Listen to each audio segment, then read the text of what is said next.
Je ne fais pas un combat anti-libanais. Ça ne m'intéresse même pas. Pour moi, excusez-moi, hein, les frères, vous qui faites le combat anti-libanais, c'est un combat qui est compliqué même que lutter même contre le 4e mandat. Moi, je vous dis clairement. C'est un combat qui est plus compliqué qu'à faire le 4e. Nous, on lutte contre le 4e mandat. Mais à faire des Libanais, là, c'est plus compliqué. C'est plus compliqué. C'est très compliqué.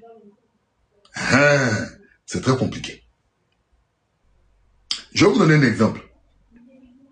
Un Libanais, il fait son business. Je ne dis pas que c'est impossible, mais ça ne doit pas se faire dans la spontanéité, dans la passion. Voilà, c'est quelque chose qu'on doit mûrement réfléchir. Parce que quelqu'un qui est Libanais, qui est ivoirien, Joe, vous n'avez pas lui enlever sa nationalité pour l'envoyer au Liban. Donc on doit vraiment creuser ce phénomène-là. Comment comprendre, l'estomper et que les lois ivoiriennes soient respectées, d'accord, au niveau de l'origine de l'individu. Mais bon, je suis pas pour une spéciale émission libanaise. Mais je vais vous donner un exemple. D'accord? Ton papa, il est député ou bien homme politique. Maintenant, l'argent qu'il avait au moment où son parti était au pouvoir, cet argent-là n'est plus. Et puis, il y a un Libanais qui, lui, par respect, il dit bien par respect et considération pour ton papa qui était ancien député là, chaque mois, il vient, il dépose 4 millions, il donne 4 millions cadeaux au papa. Au début, le papa dit non, mais il est habitué aux 4 millions. Les 4 millions là, il fait ses projets avec, souvent même il vous scolarise avec. Il est homme politique, hein. Il est homme politique. Lui-même, il suspecte que le gars là, quand il fait 4 fois 12, ça fait facile 48 millions l'année. Ah, donc Côte d'Ivoire là, il suspecte le gars, par rapport aux 4 millions là, qui fait des choses louches. Il n'a jamais demandé la provenance des 4 millions. Lui, il sait qu'il a ses 4 millions. Tu penses que ton papa, qui est habitué à ces 4 millions, dedans même il prend et s'occupe un peu de ta maman, il va poursuivre le monsieur là? Tu le penses? Maintenant, de toi à moi, même si on est généreux, on ne peut pas donner 48 millions comme ça de francs CFA à quelqu'un, il y a forcément une contrepartie. Même si la contrepartie, là, tu ne l'as pas là, il y a forcément quelque chose. Il y a forcément quelque chose. Donc, il faut être honnête à partir d'un moment. À partir d'un certain moment, il faut être honnête. Et c'est dans cette posture-là, en Côte d'Ivoire, on est. Et c'est dans cette posture-là, c'est pour cela le FBI vient. C'est pour cela le FBI vient. Maintenant, cette posture-là, de vous à moi, vous qui êtes en Côte d'Ivoire, de vous dire les réseaux dans lesquels l'argent de toute cette filière-là inonde. Musique, politique, je dis bien politique, médias, réseaux sociaux, influenceurs, BTP, hôtel, immobilier, import-export. Vous voyez tout ce que j'ai cité là. L'argent là blanchit tous ces circuits. Ça blanchit tous ces circuits. Donc parmi ceux qui me regardent ici, vous êtes certainement à votre insu des fruits ou avez déjà touché aux fruits du blanchiment. C'est fort. Et ce qui est dangereux, d'accord? Ce qui est dangereux, et je vois un commentaire de quelqu'un, c'est ce qui crée de l'inflation. Une inflation non maîtrisée. Vous voyez qu'aujourd'hui, en Côte d'Ivoire, on va vous dire, allez en boîte de nuit, une bouteille, par exemple, de Johnny, ou de quoi, la bouteille de Johnny, elle a 80 000 francs CFA, la bouteille. Et puis, les gens disent, bouteille de Johnny que dans d'autres pays, on trouve ça à 30 000 là. En Côte d'Ivoire, et les gens vont dire, mais Abidjan, Abidjan, les gens vivent, hein? C'est vous qui croyez qu'à Abidjan, les gens n'ont pas l'argent. Vous n'avez jamais entendu cette expression? C'est vous qui croyez qu'à Abidjan, les gens n'ont pas l'argent. Mais parce que c'est une inflation, mais c'est cet argent de blanchiment là, hein, qui fait que quand on dit à quelqu'un, une bouteille, hein, achète une bouteille de 50 000, les gens achètent à 150 000, vous vous rendez pas compte. Mais quand on dit par exemple, ah mais mon ami, toi tu penses qu'à Abidjan, les gens n'ont pas l'argent. Mais c'est pas tout le monde. D'accord? C'est pas tout le monde qui est concerné par cela. Celui qui a l'argent du blanchiment, il va tout faire pour inclure cet argent du blanchiment dans tous les circuits. Le parrain. Ah, lui là, c'est mon parrain. Le parrain a donné 50 millions. Le parrain a donné 30 millions. Le parrain a acheté chez un concessionnaire. Mais c'est du blanchiment. Donc, le blanchiment là, quand le parrain fait rentrer l'argent dans tous les blanchiments. Et comme chez nous, en Côte d'Ivoire, on n'a pas, d'accord, l'intelligence de demander, mais le parrain là-haut, son argent provient d'où? En Côte d'Ivoire là, dès que tu dis que quelqu'un, son argent provient d'où, tu sais ce qu'on te dit? Tu es haineux, tu es aigri, tu es jaloux. Pourquoi tu es sorcier comme ça? Tu es le malheur de ta famille. Hein? Parce que tu n'as pas réussi, tu es jaloux de la réussite. Voilà la mentalité ivoirienne. Voici la mentalité ivoirienne. 2 poids, 2 mesures. Il a cœur blanc. 2 poids, 2 mesures. Mais je vous dis pourquoi. On va revenir encore à quelque chose de très important. Vous savez, avant là, quand on était enfant, moi je me rappelle, mes parents je ne les comprenais pas. Quand des invités viennent, je sais pas, d'une certaine génération, quand les invités viennent, vous savez que quand les invités viennent, tonton, tata, tati, et s'en va, souvent on les accompagne en famille, là, on les accompagne à la porte. Vous voyez ce que je veux dire? Pour leur dire au revoir. Et puis le tonton, le plus souvent, il est très généreux. Le tonton, avant de partir, il sort quelques billets. Bon, les enfants, allez vous acheter des bricoles et tout. Et puis, voilà. Et tu as le regard de ton papa. Ton papa, il te regarde comme ça. Mais il dit pas non, parce qu'il ne veut pas frustrer le gars. Mais toi, tu sais que quand ton papa ou ta maman te regarde là, ça veut dire, ne prends pas l'argent d'autrui. Est-ce que vous comprenez? Donc souvent là même là, tu vois le regard de ton papa, puis tu veux pleurer, tu fais pitié. Et puis pour faire comprendre que ah, c'est le regard des papas qui truc. Et puis le monsieur, en fait, voilà. Mais ton papa dit ne touche pas. C'est des gens que je connais. Mais ne touche pas l'argent des gens, tant que je te donne pas. Mais derrière là, toi tu penses que ton père est méchant. Mais il y a une leçon. Il y a une leçon. Ça te permet de ne pas prendre l'argent d'autrui partout. Et cet argent-là, si tu as pour habitude de prendre un jour, quelqu'un étant enfant dans la rue, peut t'attirer, te kidnapper. La corruption tue. Et ça, c'est dès le bas âge, c'est dès l'éducation. Ce qu'on pense que c'est lié aux enfants là, c'est toute une éducation qui suit. C'est tout un enseignement. C'est-à-dire que dans ta vie même d'homme, c'est comme ça on ne pourra pas te corrompre. Est-ce que vous comprenez?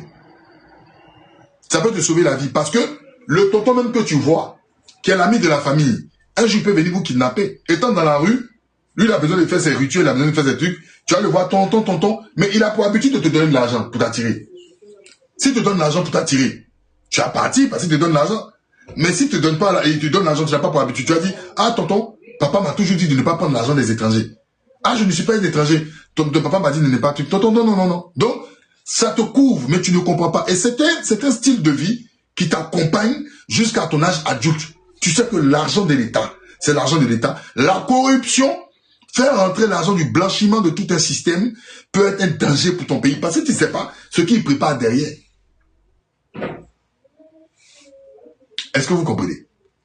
Mais les gens prennent ça à la légère. Vous voyez que vos parents, soit vous dites, nos parents en Afrique là, c'est des sauvages, ils ne nous aiment pas, ils ne nous tentent. Non, c'est pas parce qu'ils ne portent pas de toge, ils ne vous disent pas qu'ils sont professeurs, mais sinon vos parents vous ont bien éduqué. C'est vous, vous n'avez pas retenu l'éducation de vos parents. Tu attends. Est-ce que vous comprenez? Un instant, j'arrive. Hein. Je vais mettre le pain de mes enfants là au truc.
Donc voilà, merci, hein, franchement, je vous maltraite un petit peu, un temps soit peu, parce que j'étais en train d'enlever le pain au four.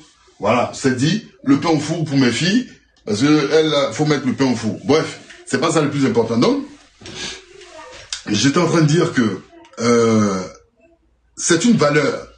Et cette valeur-là, elle va rentrer dans nos périmètres de tous les jours. Dans notre périmètre de la vie de tous les jours. Mais, comme je parle du gouvernement de M. Alassane Ouattara, mesdames et messieurs, le gouvernement d'Alassane Ouattara se trouve dans une situation où il y aura des personnes qui seront liquidées. Parce que, au moment où vous êtes assis chez vous à la maison, vous êtes en train de dire « Ouattara est trop fort ». Vous êtes en train de dire « Certains Ivoiriens ont sacrifié leur vie ». Et je pense à tous ces jeunes-là qui sont aujourd'hui au PPA, au pôle pénitentiaire d'Abidjan. Quelle que soit leur sensibilité politique, si cette vidéo leur parvienne, de ne pas désespérer. Parce que votre combat, il est noble. Votre combat, il est plus que noble.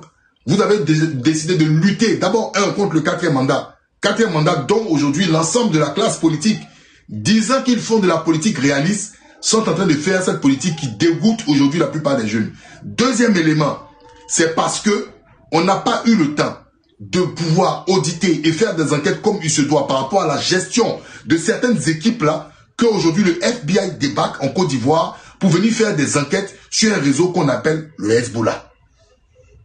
Parce que cette affaire de Hezbollah, là, depuis 1988 ou 87, Félix Houphouët-Boigny avait fait une interview en parlant de 2 catégories de Libanais, selon les générations. Une catégorie des Libanais qui est existant historiquement depuis les Maronites, et une autre génération de Libanais qui sont arrivés, qui sont affiliés à des réseaux où ils font des malversations. Ce n'est pas une exclusivité. Ça veut dire qu'il y a toujours eu une antenne de ces réseaux-là libanais, quels que soient les différents gouvernements.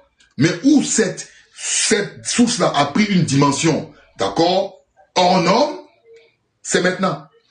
Et cet argent-là, dont on parle, de blanchiment-là, hein, ça nourrit tout le gratin, tout ce que l'on pense. Tout le gratin, quand je dis gratin là, politico, polico et autres. Et s'ils m'entendent ce matin, il y a beaucoup qui ne seront pas contents. Parce que quelqu'un qui touche 300 000 francs CFA, toi tu veux venir mettre du sable dans son attiéké pour pouvoir toucher, d'accord, 3 millions ou 4 millions. C'est de ça qu'il s'agit.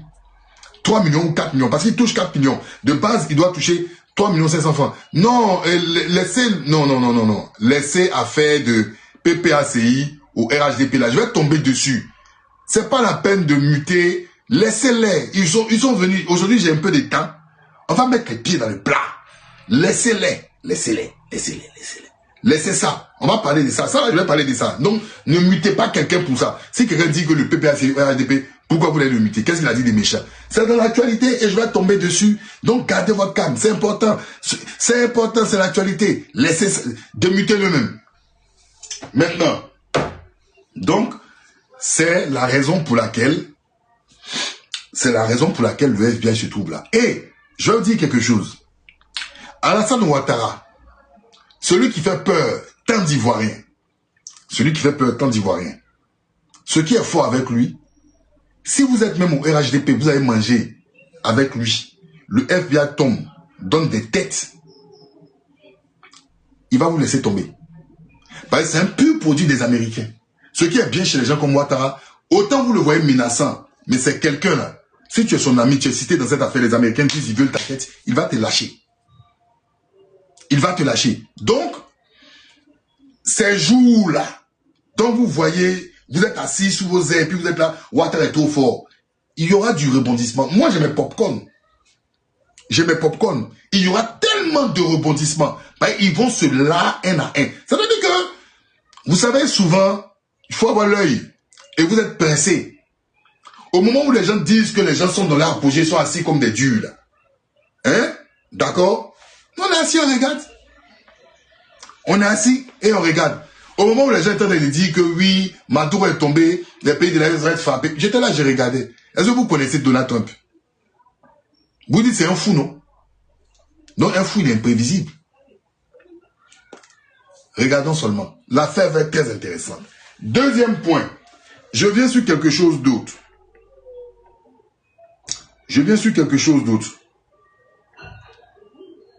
l'affaire Patrick Hachi. L'affaire Patrick Hachi. Déjà, félicitations à tonton Patrick Hachi.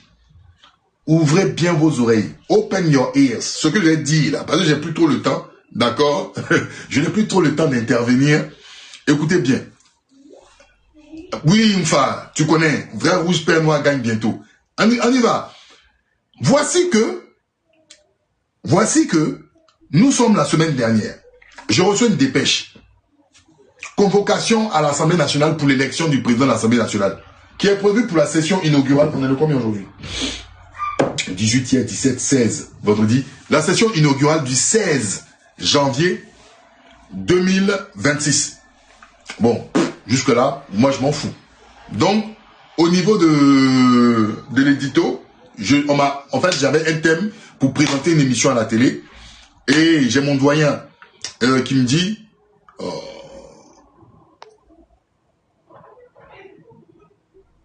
mon doyen qui me dit, Insa, d'accord, qui me dit comme ça, Insa, on va parler de la session inaugurale. Bon, moi je me dis, non, il y a d'autres choses à faire. Je dis, mais bon, session inaugurale là, ça ne m'intéresse pas. Parce que la session inaugurale est censée, en fait, élire le président de l'Assemblée nationale. Mais jusqu'à preuve du contraire, on n'avait pas d'élection, on n'avait pas de candidat. Donc moi, c'était Big Togo. On est d'accord? Ok. Tac, on voit notre communiqué qui contredit la session inaugurale. Et qui contredit la session inaugurale, c'est le doyen d'âge Diawara. D'accord? Le doyen d'âge Diawara qui vient dire que non, la session inaugurale, avec les éléments qui sont donnés, on va nous informer ultérieurement de ce qu'il en est. Vous vous souvenez, hein? C'est comme ça que ça a commencé. Après, il annule même la session. Après, deuxième courrier, il annule la session. Et puis, troisième élément, maintenant, c'est Gilbert Kafana Koné par le directoire du RHDP qui dit qu'une réunion sera convoquée à la salle des pas perdus, d'accord, à la salle des pas perdus au sujet, en fait, d'accord, du choix du candidat du RHDP à l'Assemblée nationale. Vous savez bien que moi, là, je suis contre les législatives, je suis contre le 4e mandat et je ne vais pas changer ça. Donc là, je suis contre les élections. Donc j'ai assisté à cela. C'était intéressant. Ouattara arrive, je crois, le mercredi. À l'aéroport, Tene Birahima Ouattara dit photocopie. Je crois, il y a Fidel Sarasoro, l'un des plus fidèles. Je ne me rappelle plus. Et puis, quelques personnes là et tout. Mais Tene Birahima Ouattara. Et ce qui est intéressant, on va aller pas à pas. Tene Birahima Ouattara. Le lendemain, je suis quelque part, on me dit, c'est Patrick Hachi qui est choisi. Mais vous-même là, attendez. Pourquoi vous êtes étonné? Oui, sa nièce, Nina, pourquoi vous êtes étonné? Attendez, je vais vous montrer quelque chose. Je ne sais pas pourquoi vous êtes étonné. Je vais vous montrer des éléments. Les choses sont devant vous, c'est devant vos yeux, c'est parce que vous dormez. Bon, nous on dit les Ivoiriens, on ne voit rien, mais bon. Attendez.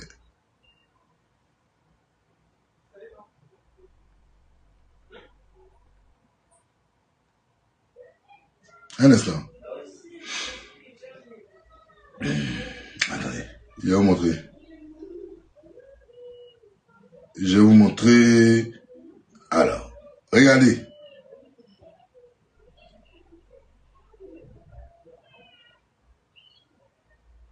Au Sofitel Hôtel Ivoire d'Abidjan, le Rassemblement des souffletistes pour la démocratie et la paix, RHDP, a donné le coup d'envoi de sa 2025 en présence du Premier ministre Patrick Hachi et de plusieurs hauts cadres du parti. Le directeur national de campagne, Robert Begré-Mambé, a présenté les grandes lignes du projet de société 2025-2030 du candidat Alassane Ouattara. Un programme qu'il décrit comme celui de l'approfondissement des acquis et de la consolidation des progrès économiques et sociaux. 6 axes majeurs le structurent: la paix et la réconciliation nationale, une gouvernance juste et équitable, la croissance inclusive, la lutte contre la pauvreté, la formation d'une jeunesse responsable et créatrice d'emplois, ainsi que la transformation économique et la protection de l'environnement. Monsieur le Président, je voudrais, avec votre permission, rappeler que quand il s'est agi...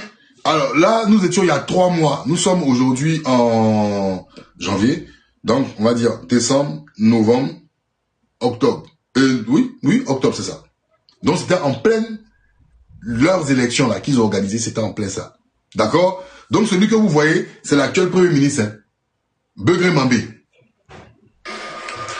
Non, pas l'actuel Premier ministre, ministre démissionnaire, d'accord. Pour l'émergence de toute l'Afrique, c'est vers vous que tous les pays africains ont tourné leur regard pour aider tous les pays africains à identifier et élargir les nouveaux horizons de développement pour toute l'Afrique. Parce que vos pères ont vu en vous celui qui avait les outils nécessaires pour une conception rigoureuse, cohérente et réaliste pour le développement des pays africains. Le choix des pays africains s'est appuyé sur l'expérience que vous avez. Bon, c'est difficile d'écouter. J'ai du mal à écouter, d'accord, excusez-moi. J'ai du mal à écouter le truc là. J'ai vraiment du mal à écouter. J'ai vraiment du mal à écouter le truc, d'accord. Mais c'est Hachi que je cherche. Regardez.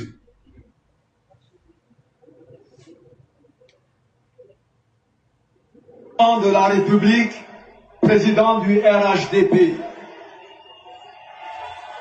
Madame la Première Dame, Monsieur le Vice-président de la République, Monsieur le Premier ministre, chef du gouvernement, Madame et Messieurs les présidents d'institutions, Madame et Messieurs les membres du gouvernement, Madame et Messieurs les élus, honorables chefs traditionnels, distingués chefs religieux, je vais faire avancer un peu, c'est long, c'est 15 minutes. Chères militantes, c'est lui qui avait organisé, d'accord, c'est lui qui pilotait même le congrès. Le congrès, en fait, de l'élection du 25 octobre, c'est lui qui pilotait. D'accord? Vous me direz, et c'est quoi le rapport? C'est lui qui pilotait. Et, bon, je vais avancer un peu pour que vous compreniez. Les militants du RHD, présents ici, l'ancien président du congrès, M. Hugues Bernard, les vice-présidents, Mme Kandia Kamara, M. Adam Abitogo, et tous ceux qui ont participé. Excellence, Excellence, Monsieur le Président du parti, chers militants et militantes, nous avons choisi comme thème de notre congrès le RHDP pour une Côte d'Ivoire en paix, prospère et solidaire. Et ce thème, nous ne l'avons pas seulement proclamé, nous l'avons nourri de réflexions, de débats, de propositions concrètes dans le cadre des pré-congrès. Puis, hier, ici à Abidjan, nous avons prolongé ces travaux avec les interventions du comité d'organisation, le message du vice-président, le discours que j'ai eu l'honneur de prononcer, la mise en place du bureau du congrès, la lecture du rapport d'activité du président du RHDP par le président du directoire qui a obtenu le quitus des congressistes et enfin les travaux des 3 grandes commissions. Et Excellence, Monsieur le Président du RHDP, les congressistes ont été exemplaires, avec sérieux et ferveur. Nous avons travaillé, nous avons débattu, nous avons tranché et nous avons adopté en plénière des motions, résolutions et propositions issues de nos travaux. Des conclusions consignées dans le rapport général du Congrès seront soumises à votre haute attention diligemment. Nous voudrions ici revenir brièvement sur quelques points saillants de ces travaux. Premièrement, la commission statut et règlement intérieur. Nos travaux ont permis d'affirmer ce que nous sommes et ce que nous voulons être. Un parti solide, structuré et responsable. Le Congrès a renforcé l'autorité du président car c'est la clarté du commandement qui rassure. Nous avons décidé de réactiver les organes essentiels comme les comités de stage ou l'inspection. Ensuite, la commission vie et fonctionnement des structures. Nous avons appelé à une administration du parti plus fonctionnelle. Excellence, le Congrès a recommandé l'octroi de moyens financiers, de mobilité et de communication Bref. au secrétaire départemental. On va pas... À l'unisson, encore une fois, de solliciter que le Congrès désigne son Excellence M. Alassane Ouattara comme candidat à la présidence.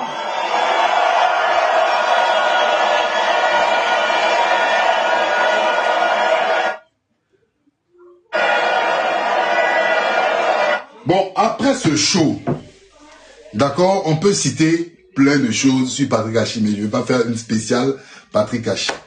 On voit clairement que vous regarderez lui-même Patrick Hachi menacer ses parents qu'ils s'en foutent, même s'ils ne votent pas, voilà, mais c'est eux qui vont pas bénéficier du développement. Vous pouvez dire, même où il a dit même que photocopie, celui qui est appelé Télé Birahima Ouattara, les gens sont jaloux des photocopies. Il y a même des images qui sont assez parlantes que je vous montrerai au sein de l'hémicycle de l'Assemblée nationale où tu as cette proximité entre Télé Birahima Ouattara et Patrick Hachi qui sont assis côte à côte. D'accord, il y a plein de choses, mais je vais te dire que au-delà de cela, c'est déjà tracé. C'est déjà tracé. Mais il y a des choses qui sont intéressantes. Souvenez-vous de cette affaire en fait du Panama Papers où M. Patrick Hachi a été cité.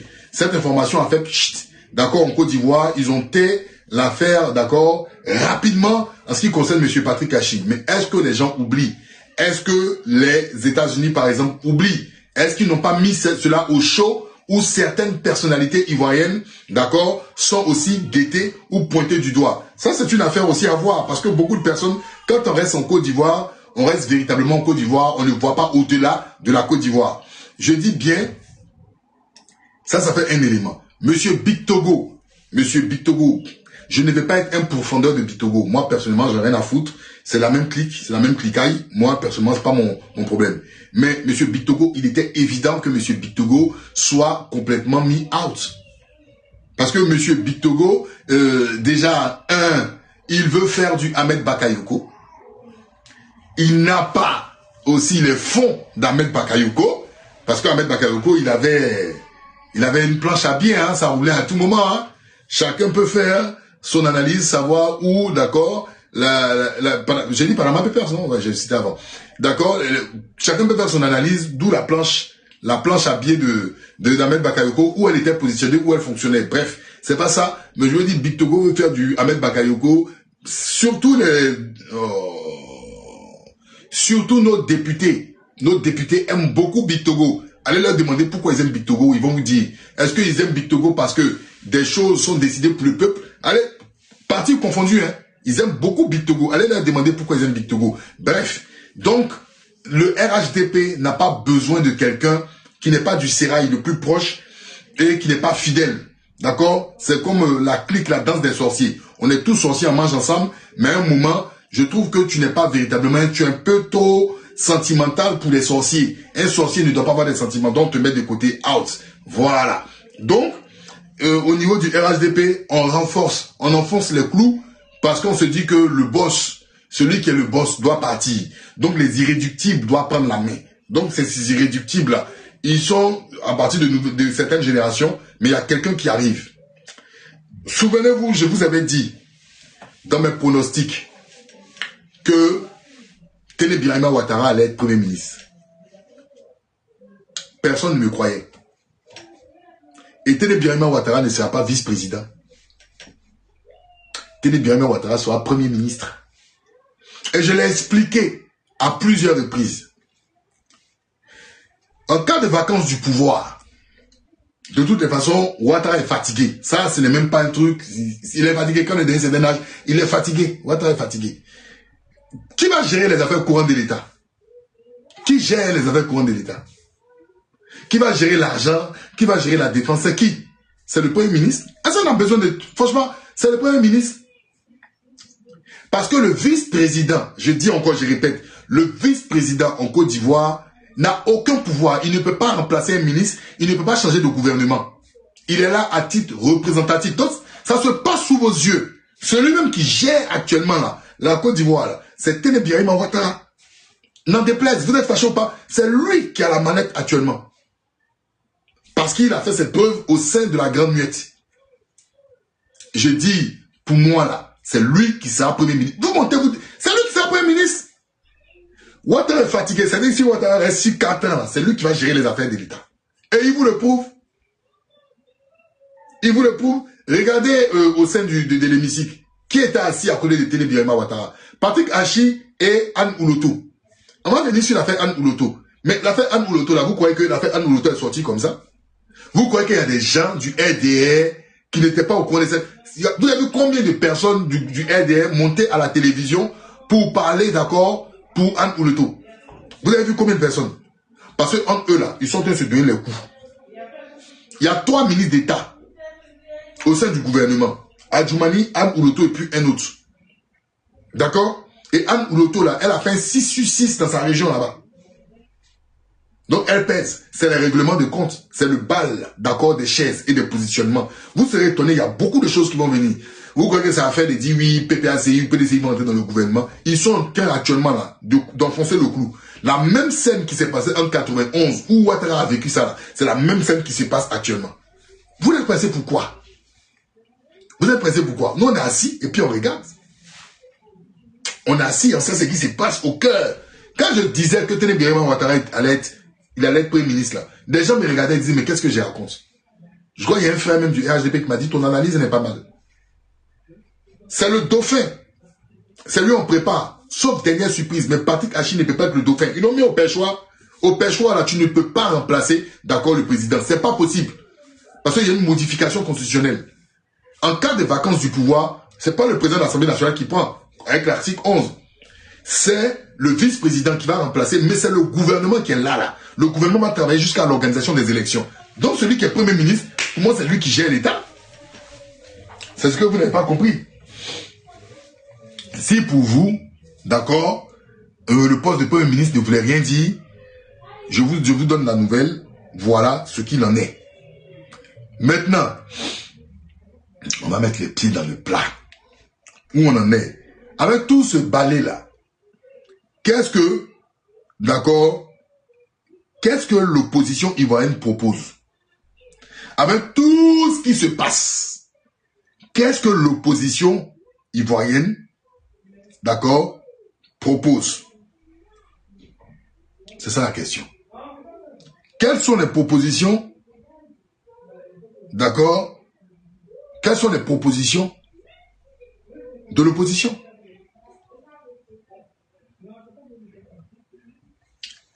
Ils sont des têtes. PDCI est tête. Tiam est tête. PPACI est tête. C'est ce dont auquel j'assiste sur certains panels. Donc je passe et puis je regarde. Je passe et je regarde. Si ça pouvait être des anciens, hein? Si ça pouvait être des anciens, j'allais dire oui, ah bon, les anciens sont dans les trucs. Mais ce sont des jeunes même, des jeunes. Ils font des vidéos clash. Ah oui, toi tu dis que mon leader est un traître. Ah d'accord. Et toi tu n'es pas un traître. Et tu dis, bon. J'ai commencé par le sujet du FBI. Hein. D'accord? C'est un sujet majeur. Mais ça t'intéresse pas. Tu es un tête. Toi, tu es un tête. Tu es un tête. La TVA qui est de 18%, d'accord, sur la nourriture des bêtes animales, là, ils ont baissé tout d'un coup à 9%. Ça t'intéresse pas. Tu es un tête. Tu es un tête. Et puis maintenant, vieux, c'est verrouillé. Qu'est-ce qui est verrouillé en Côte d'Ivoire? Vous avez baissé les bras. Vous avez abandonné. Vous êtes déjà couché. Même pas 6 mois. Ouattara a fini avec vous. Ne venez pas me dire, vieux, c'est parce que tu es de l'autre côté, c'est parce que tu es temps. C'est faux. Parce qu'il y a des gens qui sont de l'autre côté aussi, qui font pareil que vous. Pareil que vous. Parce que vous, là, votre sursaut, là, c'est un ange qui a descendu du ciel, qui a venu vous sauver. C'est pour ça que vous étiez beaucoup sur les prophéties. Mais vous n'êtes pas endurant. Vous n'êtes pas endurant.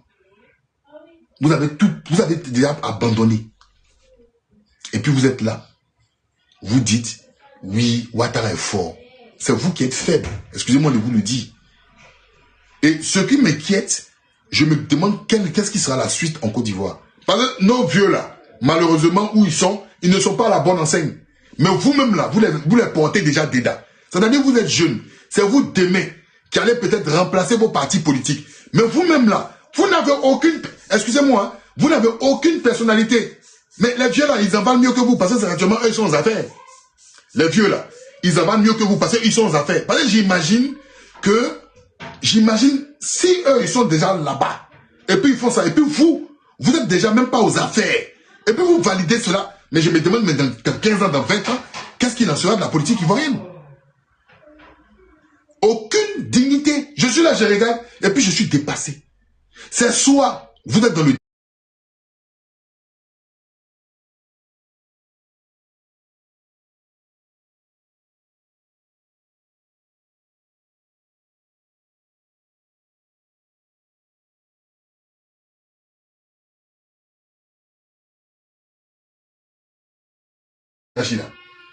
Décembre, novembre, nous sommes en octobre. 3 mois. Tu ne peux pas venir dire le peuple qui marche pour le respect de la Constitution, je le soutiens, et puis 3 mois après, venir dire oui, c'est un fait. Attendez, je vais mettre la vidéo là même. Je vais mettre la vidéo. La pitié que j'éprouve. En fait, j'ai du dégoût et de la pitié en même temps. Excusez-moi. Dégoût et pitié. Dégoût et pitié. Attendez. Attendez. Un instant.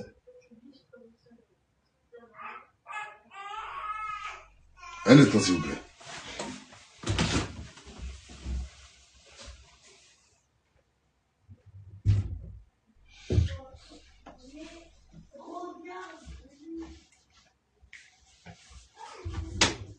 C'est faux.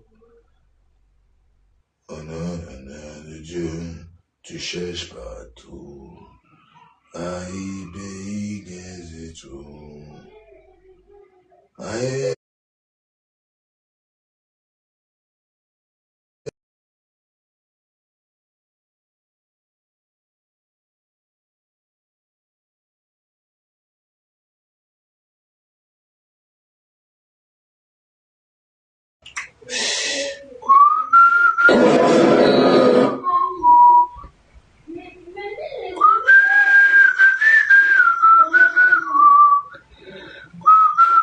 Merci, Monsieur le Président.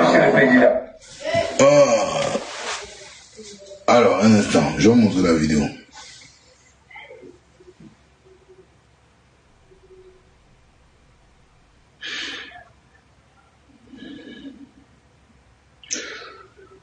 Oh là là là là là là. Ouais, le son de Gadji est revenu dans ma tête tout d'un coup. Les torpilleurs. C'est ça, non?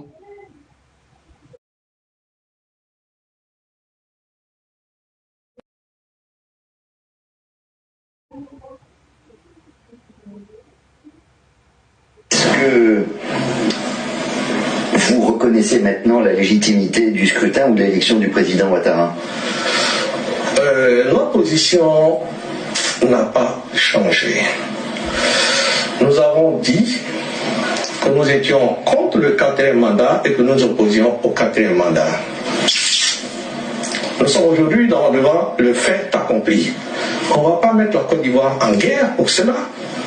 Le président Ouattara, de fait, exerce le pouvoir.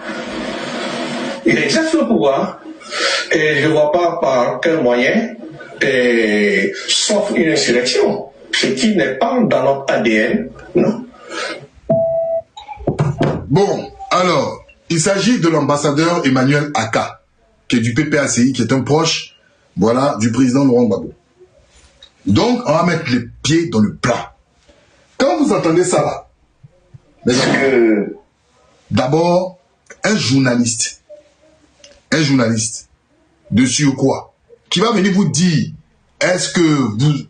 Écoutez même là, le sens de la phrase.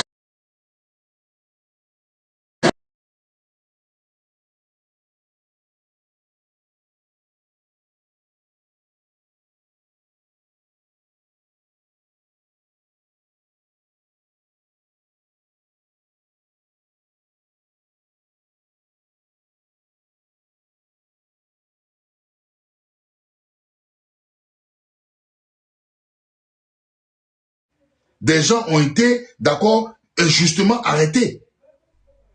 Est-ce que tu comprends? C'est-à-dire même que tu n'as même pas... Notre position n'a pas changé. Moi, personnellement, Kipre, je m'en fous. Il joue avec les mots. Moi, je te dis la vérité. Je m'en fous. Il joue avec les mots. Tu réponds non? Tu n'as pas besoin de dire notre position n'a pas changé. Tout le monde sait. Tout le monde sait. D'accord? Qu'aujourd'hui, là, quand on dit Côte d'Ivoire, là, c'est les gens de Ouattara qui vont signer. Mais ils sont là, ce sont des gens qui gèrent de fait. Ok? Ce sont les gens qui gèrent de fait. Ouattara même l'a dit pour Gbagbo. D'accord? Ouattara l'a dit pour Gbagbo. C'est les gens qui sont là de fait. Tu ne peux pas dire notre position n'a pas changé et puis après tu conjugues. Tu conjugues pourquoi? Tu dis non. Tu dis non, je ne reconnais pas l'élection. On avance. Si Ouattara veut venir négocier, il va venir négocier. Tu ne peux pas venir dire un truc. Je suis désolé. Tu écoutes la suite. N'a pas changé. Ok. Nous avons dit que nous étions contre le 4e mandat et que nous nous opposions au 4e mandat. Oui. Nous sommes aujourd'hui devant le fait accompli. Mais ça, tout le monde sait. Ouattara là ne reconnaissait pas l'élection de Gbagbo, mais il disait que Gbagbo est chef d'État. C'est un fait. Ok? Écoutez la suite. On ne va pas mettre la Côte d'Ivoire en guerre pour cela. Le président... Ah bon? Ouattara, lui, en 2000, est-ce qu'il disait on ne va pas mettre la Côte d'Ivoire en guerre pour cela? Si tu ne veux pas mettre la Côte d'Ivoire en guerre pour cela, dans ce cas-là, va faire ce que tu as à faire. Va faire ce que tu as à faire. Ça, là, c'est pas de l'émotion. Ne venez pas ici pour sous-estimer l'intelligence des gens. Pourquoi automatiquement il parle d'insurrection? Il parle d'insurrection parce qu'il sait que toute alternative démocratique et crédible ne marche pas avec le RDR. Bon, ça ne marche pas avec le RDR.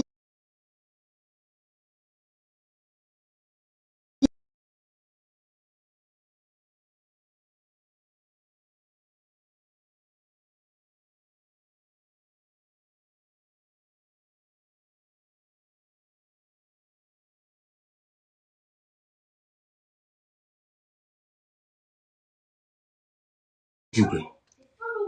Un instant.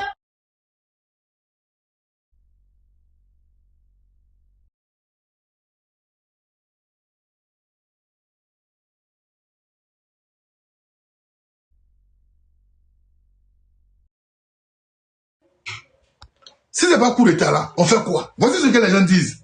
Mais est-ce que Blaise Compaoré là, c'est coup d'État qui l'a enlevé? C'est le peuple qui l'a enlevé. C'est le peuple qui l'a enlevé.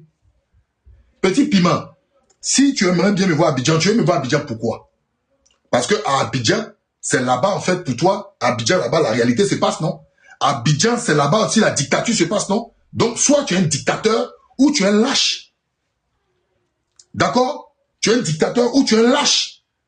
Donc ne faites pas la politique, c'est ce que je disais aux autres, ne faites plus la politique, laissez un parti unique vous gérer hein, pour me mettre aux arrêts. Ah, d'accord, ok. Pour l'instant, comme en fait Ouattara est tellement puissant, regarde où je suis là. En fait, prends la capture de la vidéo et puis viens me mettre aux arrêts.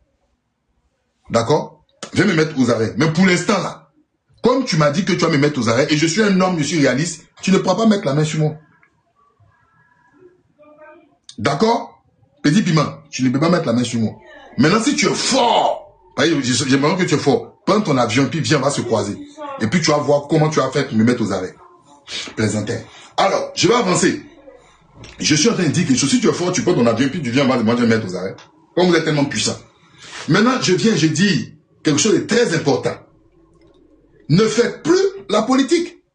Parce que ces jeunes-là, les jeunes qui vont se battre,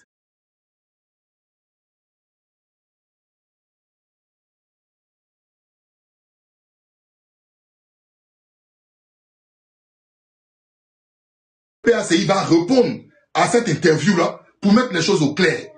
D'accord? Écoute bien. D'accord? Au clair. Mais c'est méchant. Parce que quand les enfants sortent, croient en leur constitution, on ne vous voit pas. On ne vous voit pas. Monsieur Emmanuel Aka, on ne vous a pas vu. Hein? On ne vous a pas vu. On ne vous a pas vu. Les enfants là, hein? Les enfants là, c'est pour leur pays. Par patriotisme. C'est facile 3 mois après de venir vous asseoir et tenir ce genre de propos. D'accord? C'est pire même, c'est de la foutaise. C'est méchant. Demain. Ah, le PPACI a répondu sur la page. Ben, je vais lire ça. Bon. Dans un pays, c'est... Je vais répondre à quelqu'un qui dit, il y a quelqu'un qui dit, il dit quoi? Il dit, il faut critiquer Macron tous les jours, on va voir quelque chose. Diabaté, je ne sais pas, bon, Diabaté. Le RDR, franchement, Diabaté, c'est que tu es RDR. Hein? Tu dis de critiquer Macron. J'ai même pas besoin de critiquer Macron. Bon, je ne suis même pas... C'est pas sous Macron. Depuis Chirac, j'avais des critiques. C'est parce que pour moi, en fait, mon pays d'origine, j'en fais juste une fixation. Mais c'est pas comme vous, là. Bah, il s'appelle Diabaté. Tu dis pourquoi il pense qu'il est aidé? Parce qu'il s'appelle Diabaté. Et puis, normalement, quelqu'un qui est politiquement éclairé ne peut pas dire ce genre de choses. Voilà. Non, je réponds. J'ai dit, parce que j'ai dit Diabaté. Et deux, un militant qui est politiquement éclairé ne peut pas dire ça. C'est-à-dire que, je te dis la vérité, non, je te dis pourquoi. Parce que normalement, quelqu'un qui milite dans un parti politique, qui connaît comment les lois fonctionnent, et il sait comment la démocratie en France se passe, d'accord? La France c'est pas le paradis, hein, mais qui comprend comment la démocratie se passe, ne peut même pas sortir ça. Ça peut même pas sortir, en fait c'est pour ça. C'est même pas, je vais te dire quelque chose. Il y a des gens qui ont des patronymes nordistes, qui sont dans d'autres partis, mais ils vont pas réagir comme Diabaté. Tu vois ce que je dis? Ils vont pas réagir comme ce Diabaté là. Donc arrêtez de jouer avec les trucs. Arrêtez d'être hypocrite, Lamine Sanogo. Soit vous formez vos militants avec des gens censés instruits. Parce que quelqu'un qui me dit que moi, non, il me dit que faut critiquer Macron. Mais tu penses que critiquer Macron, c'est mettre en prison? Critiquer Macron, ça mérite une prison? Non, mais vous êtes censé, vous? Mais franchement, souvent vous dites des choses, et Lamine, c'est des conseils comme ça qu'ils vont donner à vos frères. C'est ce qu'ils ont fait à Jean-François Kouassi, là. Pour vous critiquer, d'accord?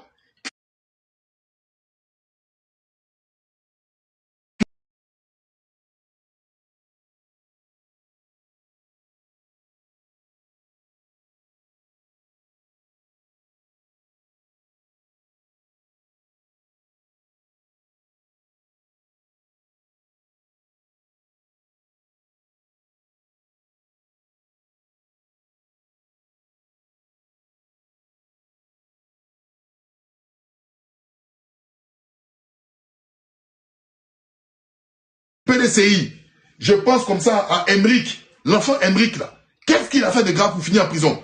Vous êtes en train de justifier la bêtise. On sera dans un état qui est purement policier et dont la parole sera judiciarisée. Vous avez vu un monsieur qui était là tout à l'heure, il me dit viens, tu vas être mis aux arrêts. Parce que ce qu'il dit là, ça mérite d'être mis aux arrêts. Ce que je viens de dire là, quand je dis certains Ivoiriens en cachette, quand ils sont en cachette là, eux, pour eux, là, ils disent que Ouattara, là, les gens, il faut faire coup d'état. S'il n'y a pas coup d'état, mais eux, ils ne peuvent pas se mettre dedans. C'est les gens qui le disent. Mais ils n'ont pas le cran de venir le dire ici. Où est-ce qu'il a dit des graves? Est-ce que les gens n'ont pas célébré des coups d'état? Le RDN n'a pas célébré un coup d'état? Ouattara n'a-t-il pas célébré un coup d'état en Côte d'Ivoire? Je dis ce que les gens disent. Je n'ai pas dit que c'est de mon intention. Quel moyen j'ai?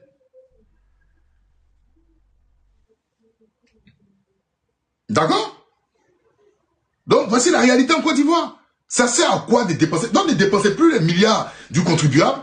Laissez un royaume RDR. Laissez un royaume RDR, puis on avance. Maintenant, ceux qui sont contre le royaume, ils vont lutter, ils sont anti-monarchiques. Et puis, vous allez rester dans la monarchie. C'est tout. Pourquoi, dans ces cas-là, pourquoi vous dépensez l'argent du contribuable?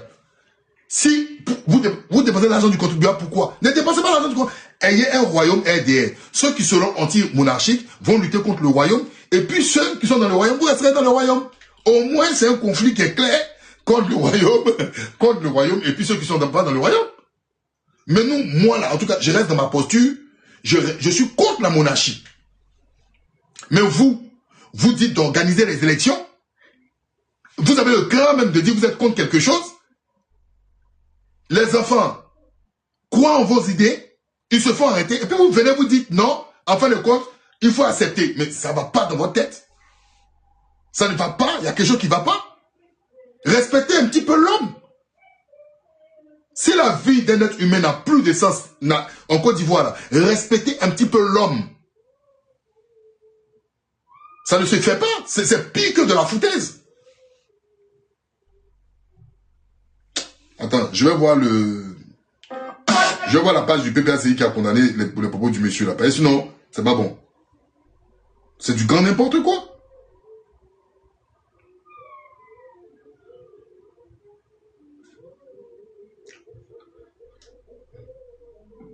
Il est le directeur des cabinets. C'est quelle page là? Donnez-moi la page là, s'il vous plaît. Donnez-moi la page où ils ont mis le communiqué là. S'il vous plaît.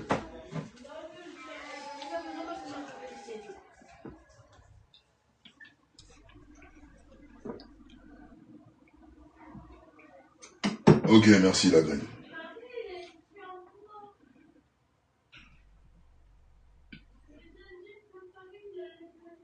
Moi, c'est Rebecca, commune.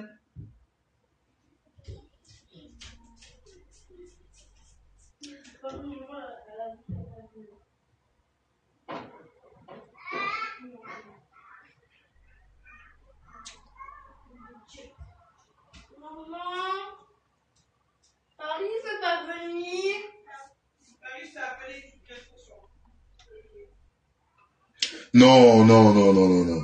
Alors, ça c'est... Non.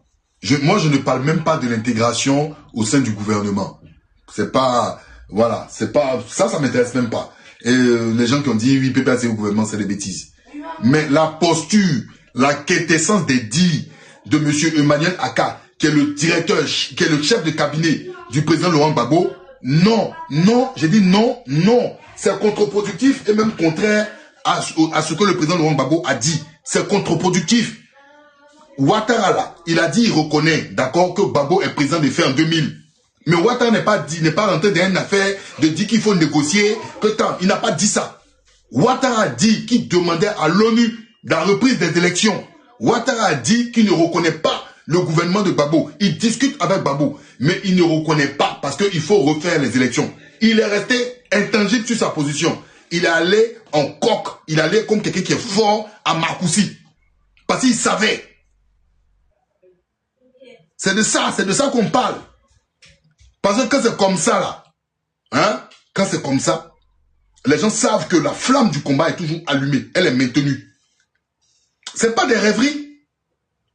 Tu ne vas pas combattre contre quelqu'un sans être conscient de sa capacité, de sa force.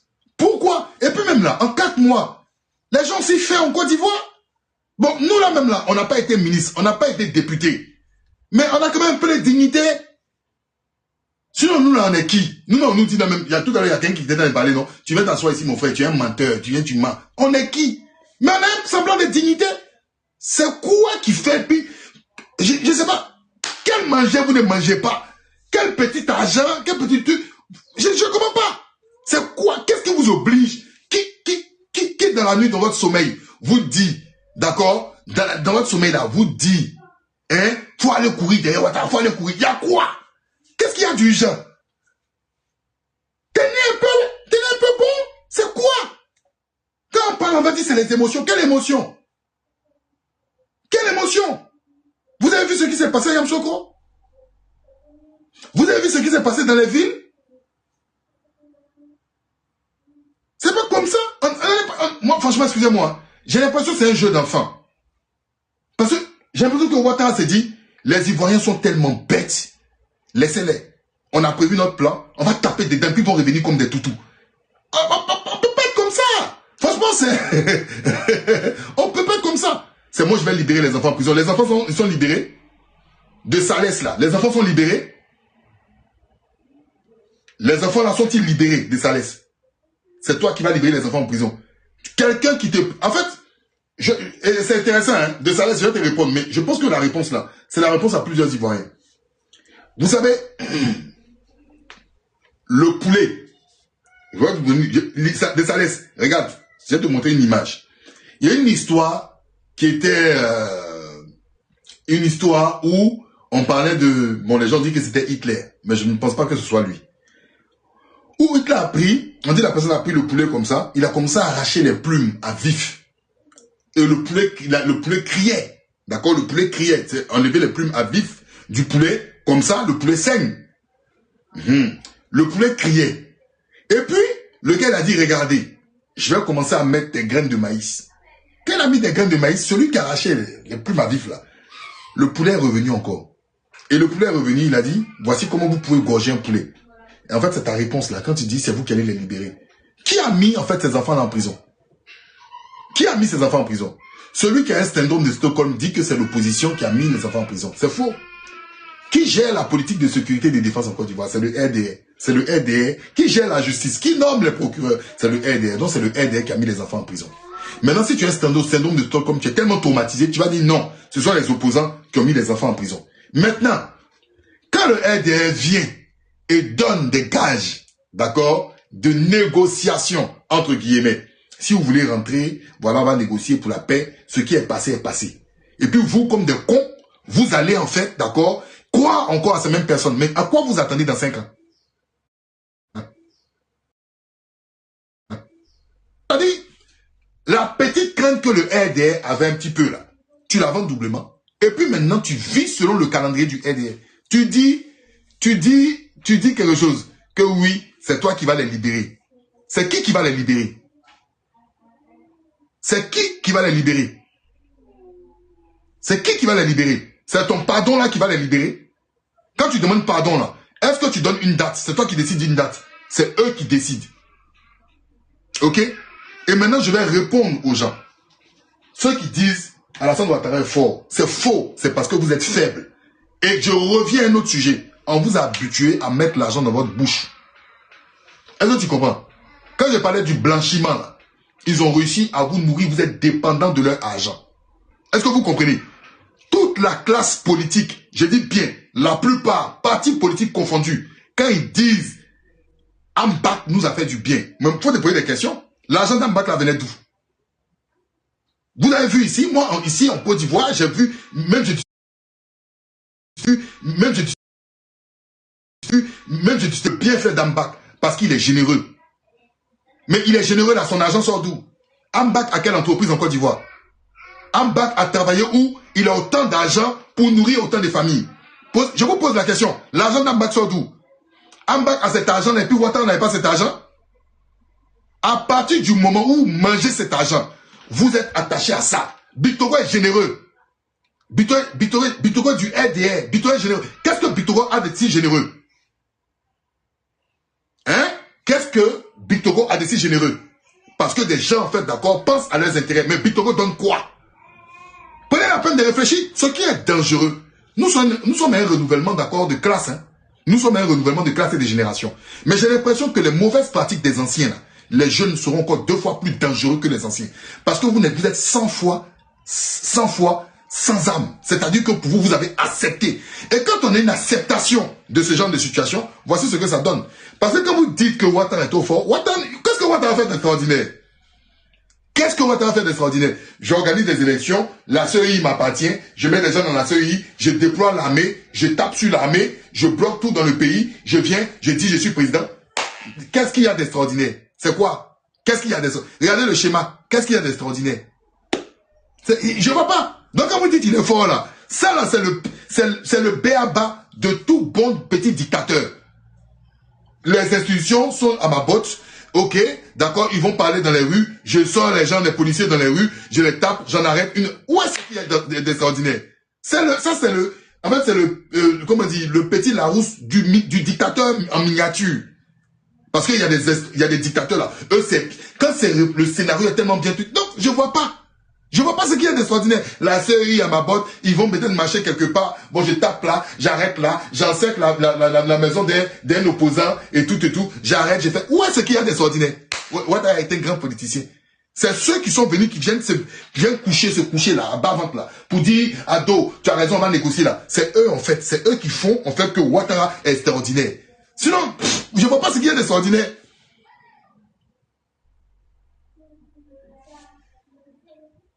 Voilà, c'est tout. Merci frère Enoch Boti. Et quand tu dis on a vendu notre pays, je suis d'accord Enoch Boti avec... On a vendu notre pays Parce qu'on n'a pas les gens qu'il faut à la bonne place. Ça peut faire mal aux gens. Mais je vous le dis, on n'a pas les personnes qu'il faut à la bonne place. C'est tout. Donc, on est dans une continuité. Maintenant, il ne suffit pas seulement de critiquer. Il faut aussi maintenant dire ce qu'il en est. Parce que cette vidéo-là, elle sera enregistrée.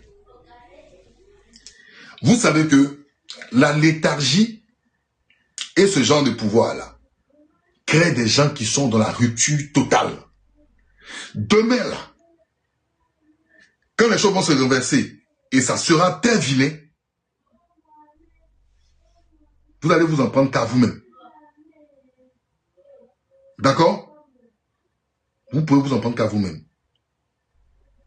Parce que un pouvoir dur crée des ruptures dures. Donc c'est dans ça on est. Actuellement. Ceux qui se disent opposants, là, ils vont tenir jusqu'au bout, là. Ils ne vont pas aussi rigoler aussi dans la dureté. Autant vous êtes dur, autant ils vont se préparer de façon dure. Comme on dit, quand la situation est dure, là, seuls les durs avancent. Donc c'est de ça qu'on est. Ceux qui sont dans la complaisance, bonne chance dans votre complaisance. Allez-y dans votre... Et vous avez des grands combats. Hein. D'accord? Vous avez des grands combats. L'électricité. Cédric Bediago. L'électricité.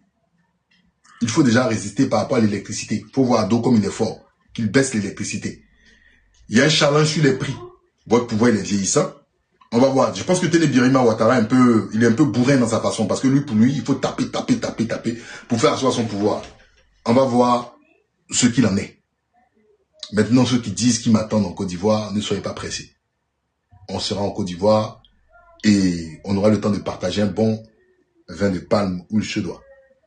D'accord? Mais, au moins vous reconnaîtrez qu'il y a certains Ivoiriens qui ne se sont pas prostitués dans ce combat, qui ont été dignes, parce qu'ils sont simplement des Ivoiriens, pas parce qu'ils ont des ambitions. D'accord? Mais mon souhait, c'est qu'il y ait un vrai changement. Et je dis bien, à ceux qui vont reprendre ce pays, soyez durs, tapez à tous les niveaux. Mais je dis bien, tapez à tous les niveaux. Tapez à tous les niveaux. Parce qu'il faudra révéler le vol que les gens ont fait. Quel que soit le posture, il faudra taper à tous les niveaux. Parce que, pourquoi je le dis, ceux qui sont, ceux qui sont là, il y a même des gens qui sont pas au RHDP qui prient que cette situation dans laquelle on est là, que cela continue. Parce qu'ils sont dans une posture et dans un vêtement d'opposants, mais ce sont des gens qui sont là juste pour apparaître comme des opposants, mais qui mangent et qui travaillent avec le RHDP. Donc, que des révélations soient faites et tapées à tous les niveaux pour que les Ivoiriens voient. Je pense qu'on n'a pas besoin d'être nombreux pour diriger un pays comme la Côte d'Ivoire. Il faut juste, en fait, des gens qui ont l'ambition, qui ont le cran, qui ont envie, d'accord, qui ont envie de changer les choses. Et voilà. Donc, je vais m'arrêter là pour aujourd'hui. Et puis, l'avenir nous dira, l'avenir très proche nous dira ce qu'il en est. Mais je dis bien, la posture de M. Emmanuel Georges Akala, c'est une posture qui est inconséquente, en tout cas pour le PPACI. Maintenant, avec mes amis du PDCI, vous avez essayé de vous justifier, d'accord, par rapport aux sorties de Dr Osman Chérif. Et vous le faites bien parce que on a commencé à sous-entendre que vous avez des collaborations avec le gouvernement, intégré le gouvernement. Bon, vous-même là, vous savez, on dit même souris saoulé connaît carrefour des chats. Si vous voulez que votre PDCI disparaisse, bonne chance, allez-y dedans. Maintenant, pour ceux qui sont contre la politique d'Alassane Dramane Ouattara, pour ceux qui sont en fait d'accord contre ce qui se passe en Côte d'Ivoire, et pour ceux qui sont dans la géopolitique, restez tranquilles. On ne parle pas en vain. Restez tranquilles. Et vous regarderez. Donc, ces sentiments de toute puissance là, devant vos yeux, vous allez voir que c'est un château de cartes. Je dis bien que c'est entre eux, ils vont se manger. C'est entre eux là, ils vont se manger. Non, ne soyez pas pressés. C'est entre eux, ils vont commencer à se manger. Vous allez voir. C'est entre eux là, ils vont commencer à... Là, c'est un apparat, c'est un semblant. Et puis vous êtes là. Oh, ils sont forts, ils sont forts. On a vu plus que ça. Ils vont se manger entre eux. Et je le dis et je le répète. Maintenant, ceux qui disent que mon discours est à blâmer, mais heureusement que mon discours est à blâmer parce qu'on ne peut pas avoir forcément la même façon de penser. Qui vous a dit que moi je suis dans l'uniformisation des idées? Je ne cherche pas à vous plaire. Je ne suis pas en campagne politique. Hein. Je dis ce que je pense. Et c'est pour ça qu'il y a plusieurs panels. Chacun a son panel, chacun dit ce qu'il faut. D'accord? Voilà. Donc, je vais le laisser... Oh non. Bon, allez. Bonjour, Nissa, comment tu vas? Bonjour. Attends, c'est pour moi le oh non, là? Non, mais je m'y attendais pas. Bon, allez-y. Non, il n'y a rien, c'est juste un petit bonjour, je t'ai vu en Non, live. non, mais allez-y. Je dis non parce que je veux pas, en fait, avoir d'interactivité sur le plan politique avec vous. Mais allez-y, exprimez-vous. Dites ce que vous avez à dire. Je tiens à rappeler devant tes 590 abonnés que tu m'as fait un plan. J'étais censé t'interviewer sur un sujet clé sur lequel... Et encore John. Et John, il me suit partout. John, tu me fais peur, hein? Partout, je suis sur un live, tu es là-bas. Je l'ai vu passer là. Je tiens à préciser devant tes 590 personnes connectées que tu m'as fait un plan concernant une interview que je devais te faire sur l'affaire GFK et l'affaire de M. Maduro au Venezuela. Voilà, je suis juste monté pour ça, pour dire que voilà, j'ai constaté que tu n'étais pas un homme de parole, donc c'est uniquement pour ça que je suis monté sur ton panel. Ah non, mais c'est pas gentil. Mais franchement, en inbox, tu pouvais, je te tutoie, excuse-moi, mais tu pouvais me le suggérer, mais j'ai eu en fait une semaine assez chargée, je m'excuse. D'accord. Aujourd'hui, c'est quoi le sujet? Non, le sujet il était vaste. Ça touchait de l'élection en fait du président de l'Assemblée nationale. Et puis l'actualité en fait sur une visite inopinée du FBI en fait à Abidjan par rapport au réseau du Hezbollah. Bon, j'essaie de toucher un peu partout quoi. Et puis j'ai terminé avec. Mais il y a eu, sauf erreur de ma part, il y a eu des interpellations. Bah, après, je n'ai pas véritablement tous les détails les interpellations sont lesquelles. Après, tu peux me donner une exclusivité, hein, le scoop. Bah voilà. T'as bien fait monter en fin de compte. Je peux rien donner, mais il y a eu des interpellations.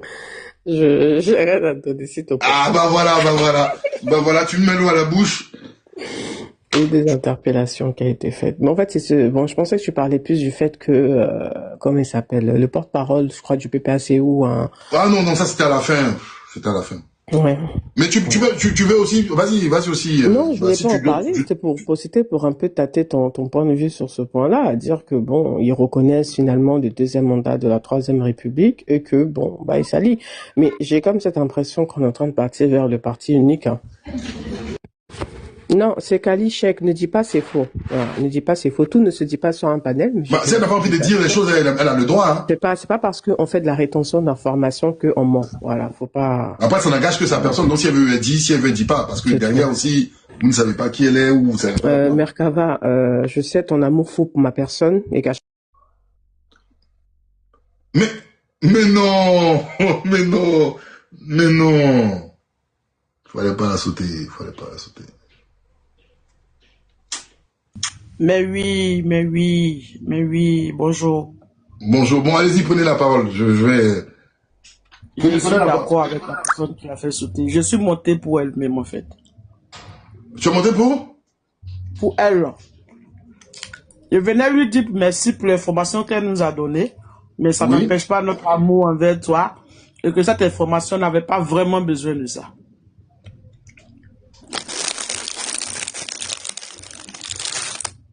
Ok. Juste ça? Oui, c'est juste ça. Peut-être que c'est un jeu pour vous deux, mais moi je suis pas d'accord parce que cette information n'était pas utile présentement ici. Quelle information? L'information qu'elle nous a donnée. Laquelle? Que tu n'étais pas un homme de parole. Que... Oh non, mais je pense que non, c'est dans le ton de l'humour. C'est sûrement un jeu. C'est plutôt de la plaisanterie. Ouais, mais... Je suis d'accord. Faut pas prendre les choses au premier degré. Ah, il n'est pas aimé. Faut pas prendre les choses au premier degré, je pense que... Voilà. Bon, c'est pas bien grave. Est-ce que au dehors de ça, vous voulez dire quelque chose? Non. Ah, c'était juste pour ça? Oui.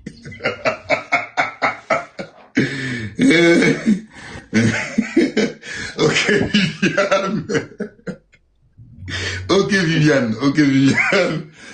Bon. Bon. C'est gentil, Viviane. Hein? Allez. Excellente journée, Viviane. Bon dimanche. Alors, je fais... Fantôme Benguis, qu'est-ce que tu souhaitais dire? Ouais, mais déjà, tu vois, on peut remarquer la logique du gourou en politique en Côte d'Ivoire. À partir du moment où on a un leader qu'on a identifié, on n'aime pas qu'il soit égratigné. Donc, tout de suite, on sort les griffes. Bon, ok, bref, c'était une parenthèse pour rigoler. Oui. Moi, je suis tombé juste dans la partie où tu parlais de la corruption, les prédispositions à être corrompu en Côte d'Ivoire. Ça m'a fait penser à un échange que j'ai eu avec un ami qui est en Europe aussi et tout. Et on parlait de corruption et je lui ai fait remarquer, lui-même m'avait fait remarquer la question de rétention de bourse des étudiants. Alors moi, j'avais pas l'information. Il m'avait expliqué qu'à un moment donné, il y avait un DAF à l'université de, je sais pas où si c'est à Bouaké ou à Abidjan, qui faisait des placements financiers. Alors c'est lui qui parlait, hein, c'est pas mon information, je sais pas. Il faisait des placements financiers sur l'argent des boursiers et qui capitalisait sur les fonds des boursiers et puis ensuite qui payait les bourses par derrière. Et lui, il trouvait que c'était logique, que c'était une façon saine, d'être une façon intelligente justement de profiter d'une situation, d'une position qu'on avait dans l'administration ou dans le gouvernement pour se faire de l'argent et que ça n'avait rien d'illégal. Et il le justifiait, il était convaincu que c'était une bonne pratique. Et moi je lui dis mais attends, et toi tu es supposé être un opposant, tu es supposé être quelqu'un qui demain va diriger le pays ou va être coopté pour diriger une organisation ou, je sais pas moi, une direction quelque part, et tu es en opposition au jour d'aujourd'hui là avec le parti au pouvoir. Mais c'est la même logique en fait. C'est la même corruption, c'est les mêmes choses qu'on décrit, qu'on dénonce, c'est de ça qu'on veut se débarrasser. Donc si on est tous, enfin pas tous, mais je veux dire majoritairement d'accord pour dire qu'à partir du moment où on a une position préférentielle et que on doit pouvoir en jouir pour nous-mêmes, pour se faire de l'argent ou pour détourner de l'argent public, et que c'est tout à fait normal et que c'est intelligent, c'est une façon intelligente d'agir, mais je pense que c'est nous-mêmes d'abord qu'il faut corriger avant de prétendre corriger quoi que ce soit dans le pays. Et ça, c'est pas quelqu'un qui n'a pas fait le bac, c'est pas quelqu'un qui n'est pas arrivé à l'université, c'est pas qui dit ça. C'est quelqu'un qui a au moins un master qui parle comme ça. Donc c'est choquant. Donc ça m'a interpellé et j'ai voulu monter pour partager cette petite expérience avec tout le monde pour dire que c'est ce combat-là effectivement qui a amené dans ce pays. Il faut changer les mentalités. Et tu l'as dit vraiment très bien quand tu parlais de Ahmed Bakayoko. On dit, ils sont généreux. On dit Bictogo, ils sont généreux. Mais ils sont généreux comment? Est-ce que on sait tracer la source de l'argent qu'ils utilisent pour être généreux? Est-ce qu'on sait le faire? Et d'ailleurs, même la question du don en Côte d'Ivoire, le sujet même du don, le fait que les gens, ils viennent, ils organisent des cagnottes, ils font des dons en live, tout ça, il faut questionner tout ça. Si l'argent qui circule dans ce circuit du don là, on est bien d'accord pour ce côté émotionnel là, ce côté fleur de peau, il est gentil, il fait des dons, il a la main sur le cœur, etc. Il a sauvé telle personne du cancer et tout. Oui, d'accord. Mais ailleurs aussi, les gens, ils font des choses pour les pauvres, mais sauf que c'est structuré. Ils font des choses. En Europe, par exemple, le pauvre, quand il a besoin d'argent pour se soigner, je sais pas, il a besoin de se soigner, se loger, etc. Mais c'est institutionnalisé, c'est structuré. C'est pas moi qui viens, je lance une cagnotte. Chacun sait où il va aller. Même les gens qui mangent dans la rue. Il y a des associations, il y a des organisations qui viennent les nourrir, les habiller, etc. Mais on est dans un pays où l'argent public est capté par un groupe de personnes, et puis un matin, pour se donner bonne conscience ou pour faire du clientélisme politique, qui vont aller instrumentaliser la misère des gens, faire des dons, faire de ceci, faire de cela, et puis on dit, mais ils sont généreux, ils sont gentils, et puis ça suffit à faire élire les gens. Et le peuple, naïf, considère que ça, c'est une action politique. Si c'est ça qui nous plaît, si c'est ça qui fait de nous, enfin, si c'est comme ça qu'on doit pouvoir donc réussir politiquement dans le pays, moi j'ai peur pour ce qui nous attend devant, parce que la misère, il y en a beaucoup au pays, donc on peut l'instrumentaliser à foison. Donc moi je vole le peuple, je le mets dans la misère, et puis j'utilise l'argent que j'ai volé pour venir faire 2-3 coups d'éclat en faveur de 2-3 pauvres, et puis ça y est, je me suis acheté des habits d'homme politique digne, quoi, voilà. Bref, je vais m'arrêter là pour pas monopoliser la parole. Merci.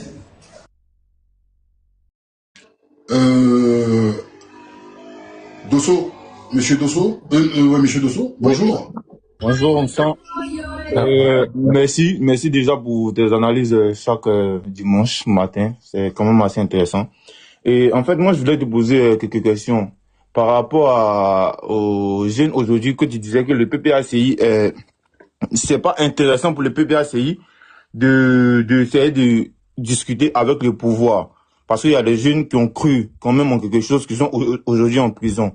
Moi, je demande aujourd'hui, depuis la nuit des temps, comment on a pu libérer les prisonniers politiques? Ça a été toujours par la discussion. Si le PPACI reste dans sa position de ne pas discuter, de ne pas vouloir discuter avec le pouvoir, et reste dans campé dans sa position, comment on libère les jeunes aujourd'hui qui sont en prison? Je vais te prendre un cas simple, le cas de M. Bredoumi Soumela, qui est très récent. Il est sorti par, je pense que ça a été un dialogue quand même qui a été fait peut-être en amont qui a fait que M. Bredoumi Soumela quand même a pu trouver sa liberté. Mais si on reste campé dans notre position et qu'on veut du tout pas discuter avec le pouvoir, alors qu'en termes de rapport de force aujourd'hui, ils se disent que on est bien dans notre position, le pouvoir en place, on est bien dans notre position, on n'a pas forcément besoin de discuter avec l'opposition aujourd'hui. On a la majorité, on a la majorité à l'Assemblée nationale. Donc, ils sont dans une position assez confortable. Donc, je trouve que la position du PPACI est assez, on peut comprendre cette position-là dans le sens où on a quand même envie de faire quelque chose pour pouvoir libérer les jeunes et qui sont en prison parce que, mine de rien... Bonjour, j'ai une motion. Mine de rien, il y a des jeunes qui sont encore en prison, qui n'ont pas été jugés, on ne sait pas comment ça avance les procès. Monsieur Dosso, attendez, il y a une personne qui a une motion. Rapidement, je crois, c'est Nina. Oui, c'est ça. On sent bonjour à tous. Bonjour, Nina. Voilà. Donc, au prix de la libération de nos prisonniers politiques, nous allons aller valider un 4e mandat illégal. Un mandat qui piétine notre constitution. Et puis ça, c'est la première question. Et puis, la deuxième question est celle-là. Depuis l'arrivée du président Laurent Gbagbo, quels sont les libérés prisonniers que vous avez réussi à libérer après les négociations qui s'en sont suivies? Merci, c'est mes 2 questions. Merci à vous. Moi, je pense que après, c'est une idée c'est une réflexion que je suis en train de mener. Mais il faut reconnaître aussi que M. Laurent Gbagbo, il est arrivé, il a eu une rencontre avec M. Alassane Ouattara. Après cela, il y a eu des gens qui ont été libérés de prison.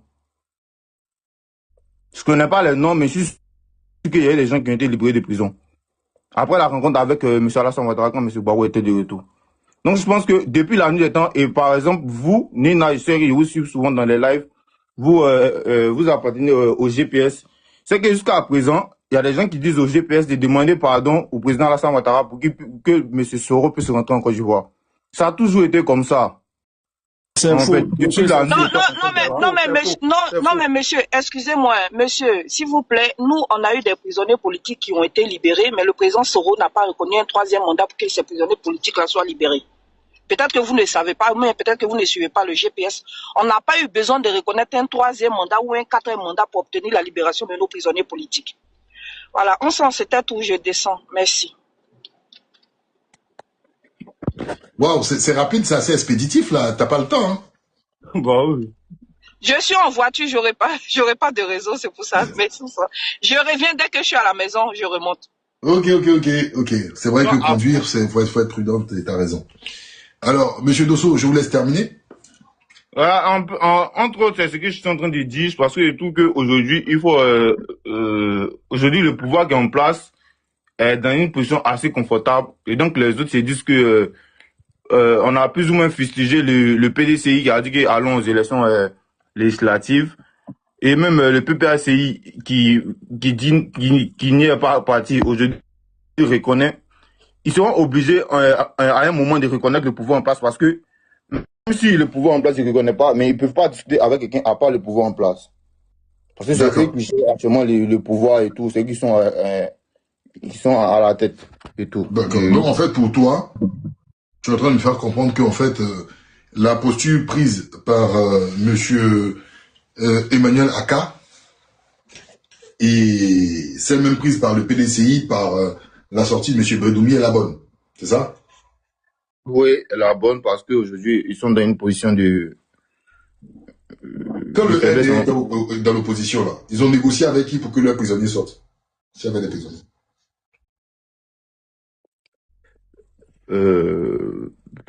Je ne saurais pas, je ne vais pas mentir. Je sais pas. Ok. Donc, faut te renseigner. Faut voir, en fait, d'accord, faut te renseigner peut-être pour voir s'il y a eu des négociations quand le RDR était dans l'opposition avec le pouvoir, quand il y avait des gens du RDR qui étaient enfermés pour qu'ils puissent sortir. Je ne pense pas.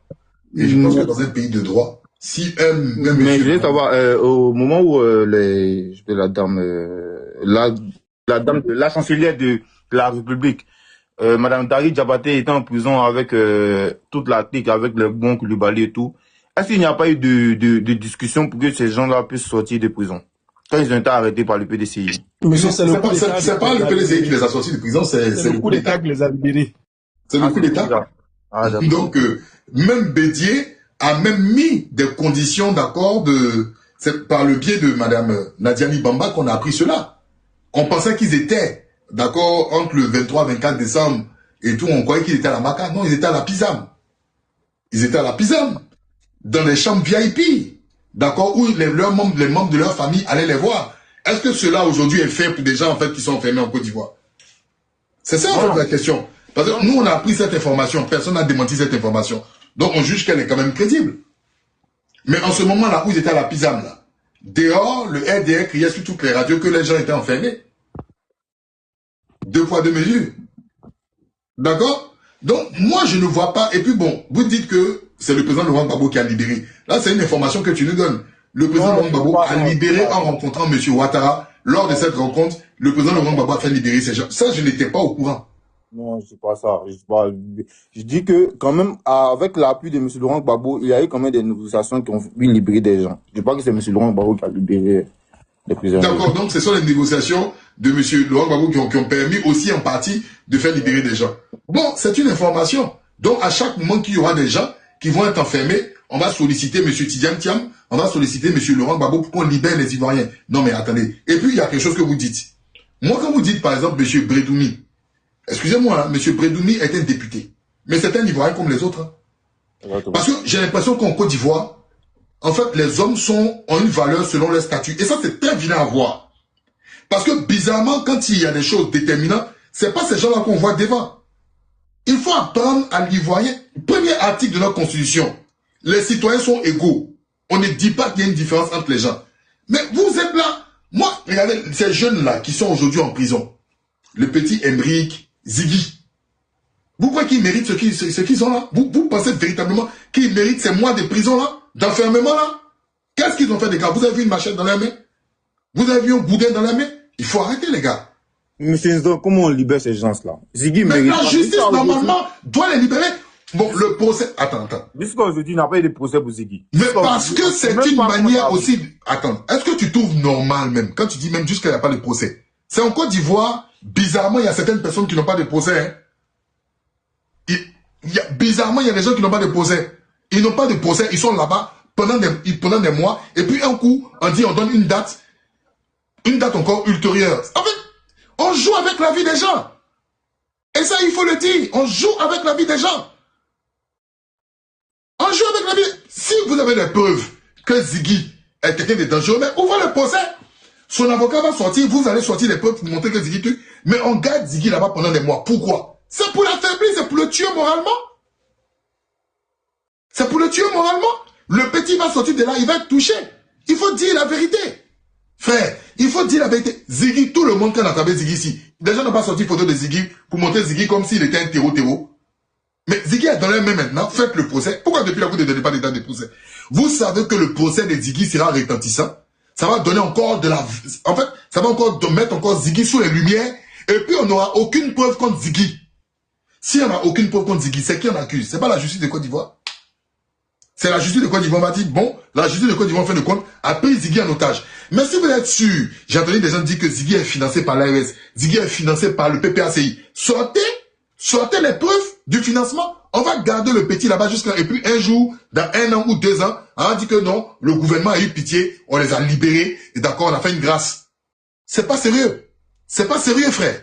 Tu attrapes un voleur, tu es sûr des éléments, d'accord, de preuves du voleur, mais la justice ivoirienne, c'est pas la justice du RGP, C'est pour ça que je dis aux Ivoiriens, vous êtes en train de nourrir un monstre.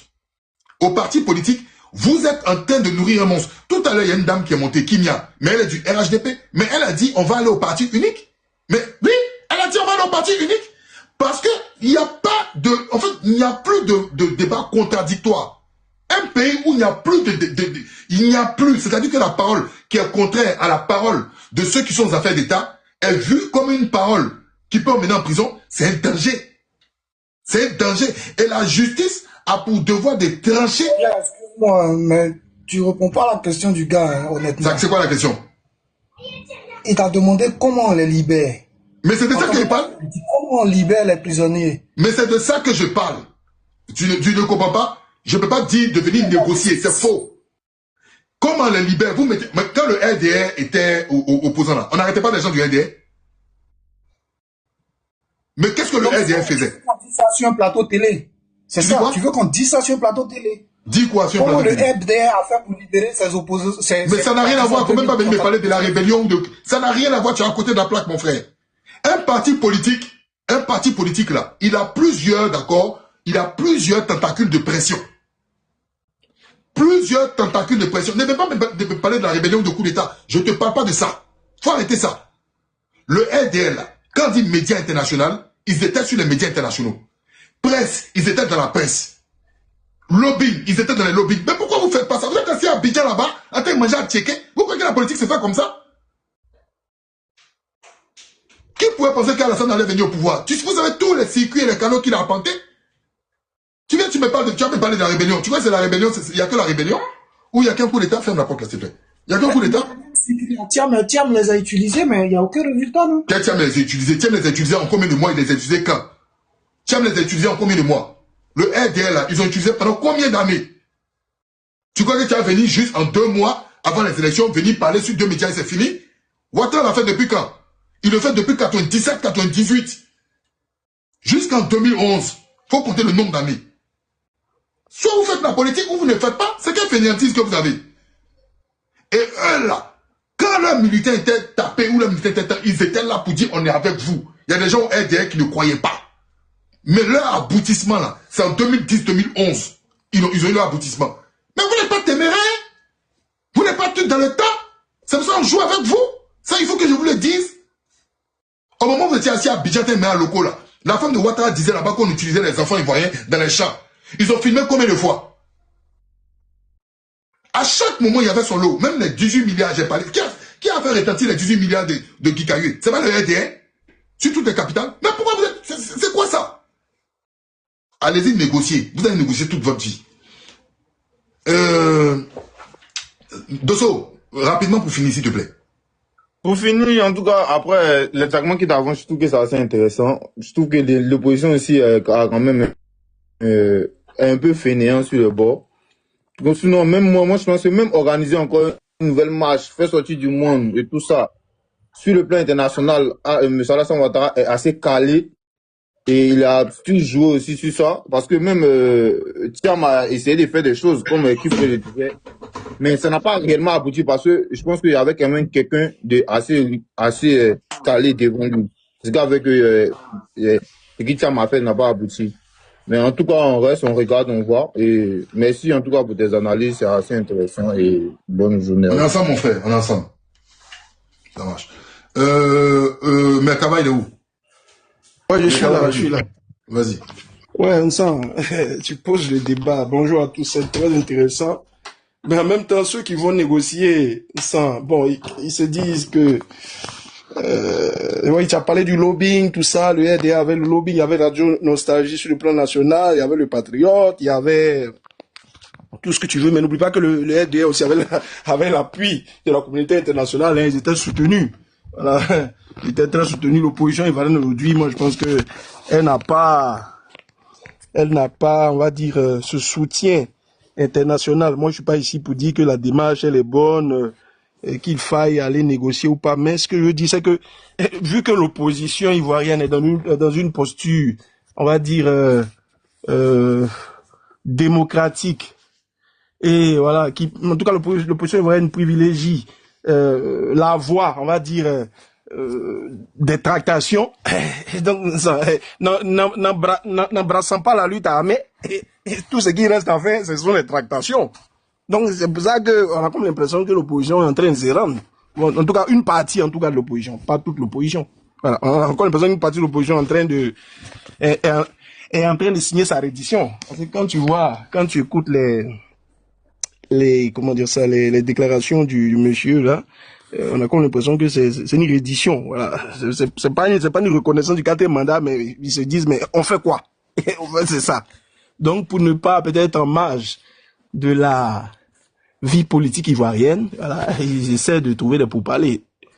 Je suis d'accord que le RDR avait tout ce que tu as cité, mais le RDR, malgré tout ça, a créé sa branche armée aussi. Sans la branche armée, le RDR ne serait jamais venu au pouvoir. C'est vrai qu'il y avait le lobbying, mais en 2011, ils ont gagné la guerre. Ils n'ont peut-être pas gagné les élections, il dit peut-être pas, mais ils ont gagné la guerre. Donc, faut pas non plus balayer ça du revers de la main. Quand le frère dit, c'est vrai que je suis pas d'accord avec tout ce qu'il a dit, le monsieur Dosso, mais quand il dit que on fait quoi? Voilà, c'est ça aussi, on s'en. Voilà. Oui, mais après, ce que tu es en train de dire, tu les mets dans un, tu dis qu'ils ont gagné la guerre. Mais en dehors là, de cela là, le RDR, pour que tu dises ce qu'ils ont travaillé. Je suis désolé. Frère, je te dis quelque chose. Moi, je vois des gens qui disent que Thiam a des relations. Ok, donc vous attendez que Thiam ait des relations? Vous-même là, vous ne cherchez pas aussi, vous ne travaillez pas? Mais travaillez les gars, une lutte. Quand on fait la politique, c'est tous les jours. Vous avez vu Assalé Tiemoko là? Lui, il a son combat, hein. Et il y a des Ivoiriens qui entendent. Vous croyez qu'un jour, le gars, il va pas aboutir. Quand il a fini, il a perdu aux législatives là. Il n'a pas fini son combat. Il a dit, je continue dans ma posture de combat. Il faut être cohérent. C'est la résilience. Donc, vous savez que ce gouvernement n'aime pas, attends, je termine là. Ce gouvernement n'aime pas, d'accord, la mauvaise image qu'on leur donne à l'extérieur. Ils détestent ça. Et ils font tout, ils dégagent des moyens pour tout. Les médias, tu parlais de nostalgie, mais en dehors de nostalgie, on peut pas créer d'autres choses. Il n'y a pas des hommes politiques, là, qui ont des milliards, qui ne peuvent pas voir même des jeunes dans leur parti pour créer des médias, pour toujours informer des gens qui sont censés, qui sont patriotes pour leur pays. Il n'y a pas cela. Il faut tout. Je dis que la communication, toi tu parles de rébellion même que le RDN n'endosse pas. Toi tu le dis. J'ai dit en dehors de ça là, les gars, moi j'étais à l'extérieur et je sais le travail qu'ils ont abattu. Ces gars en termes de communication, et ils n'avaient pas les moyens. Hein. Faut pas faire croire qu'ils avaient des moyens de fou. Hein. Ils n'avaient pas des moyens. Des gars même ont commencé à manger quand ils ont commencé à rentrer dans le gouvernement sous Gbagbo là, des réconciliations nationales là, les marchés et autres là, ils ont commencé à faire rentrer de l'argent et puis ils avaient leur circuit, bon comme tu le sais. Donc la politique c'est la résilience, on ne fait pas de la plaisanterie. Dans ce cas là, moi je dis, il faut faire un parti unique. Si vous venez pour dire aux gens 4 mois avant que vous êtes contre quelque chose, les gens sont patriotes, ils y croient. Et puis après, vous venez vous les laisser comme ça, mais allez-y au parti unique, c'est mieux. Ça va éviter. Et puis ceux maintenant qui vont se mettre dans une posture contre la politique gouvernementale, ils savent qu'ils ne dépendent pas d'un parti, ils savent qu'ils ne sont pas sous le couvert de l'orientation d'un parti, ils prennent la responsabilité d'eux-mêmes. Sinon ce que je vois là, c'est inconséquent et c'est pitoyable. Le frère Dosso a dit quelque chose, Ziggy on le juge quand? Ziggy là on le juge quand? On n'a pas de date. Mais tu crois que Ziggy là, si on fait un procès de toi à moi, de Ziggy, mais c'est la lumière, les projecteurs seront sur Ziggy? Parce que Ziggy là, ils n'ont pas d'éléments. S'ils avaient un élément accablant sur Ziggy, on allait sortir ça. Ils n'auraient nous sorti les écoutes où on dit Ziggy doit financer, il doit payer les armes. Ziggy doit le mettre le feu là-bas. Ils n'ont pas. Donc là, peut-être c'est dans 1 an, dans 2 ans, ils vont venir s'asseoir pour dire bonne année, faire des fins d'année. Et puis on va apprendre comme ça qu'ils ont gracié Ziggy. Mais Ziggy là, son moral est athée. Il est touché psychologiquement. Comment les gens qui disaient Ziggy fort vont le regarder? Les jeunes même là, qui disent que Ziggy, parce que Ziggy c'est pas quelqu'un qui insulte. Ziggy là, c'est pas quelqu'un qui insulte. Ziggy c'est pas quelqu'un qui est virulent. Mais des jeunes même qui sont intéressés par la démarche de Ziggy, ils vont dire, ah, il a une autre façon de faire la politique. Il respecte, il critique, il tend. Mais ça les tue dans l'âme. Parce que les parents vont dire, ah, on vous avait dit non, regardez Ziggy, il a perdu 3 ans de sa vie. Qu'est-ce qui a été compensé? Tu vois ce que je veux dire? Attends, je comprends. Tu as parlé du média. Aujourd'hui, les réseaux sociaux sont des médias gratuits en griffe. TikTok, oui. Là, on informe, on sensibilise, on éduque, on incite. Mais on fait le job. C'est pas qu'on fait rien. Toi-même, tu fais partie de cette clique-là. On a dit, même si tu n'es pas encarté dans un parti politique, mais tu es là, on sent, tu parles, tu dénonces, voilà, comment dire ça, en tout cas, tu éduques, voilà, en quelque sorte. Mais, on sent, il y a la réalité du terrain. Il y a la réalité et puis quand tu dis que le RDN n'avait pas bon jeton, on sent, attention, ils avaient le lobbying. Il y a la femme du gars. Il y a la femme du gars qui avait ses réseaux.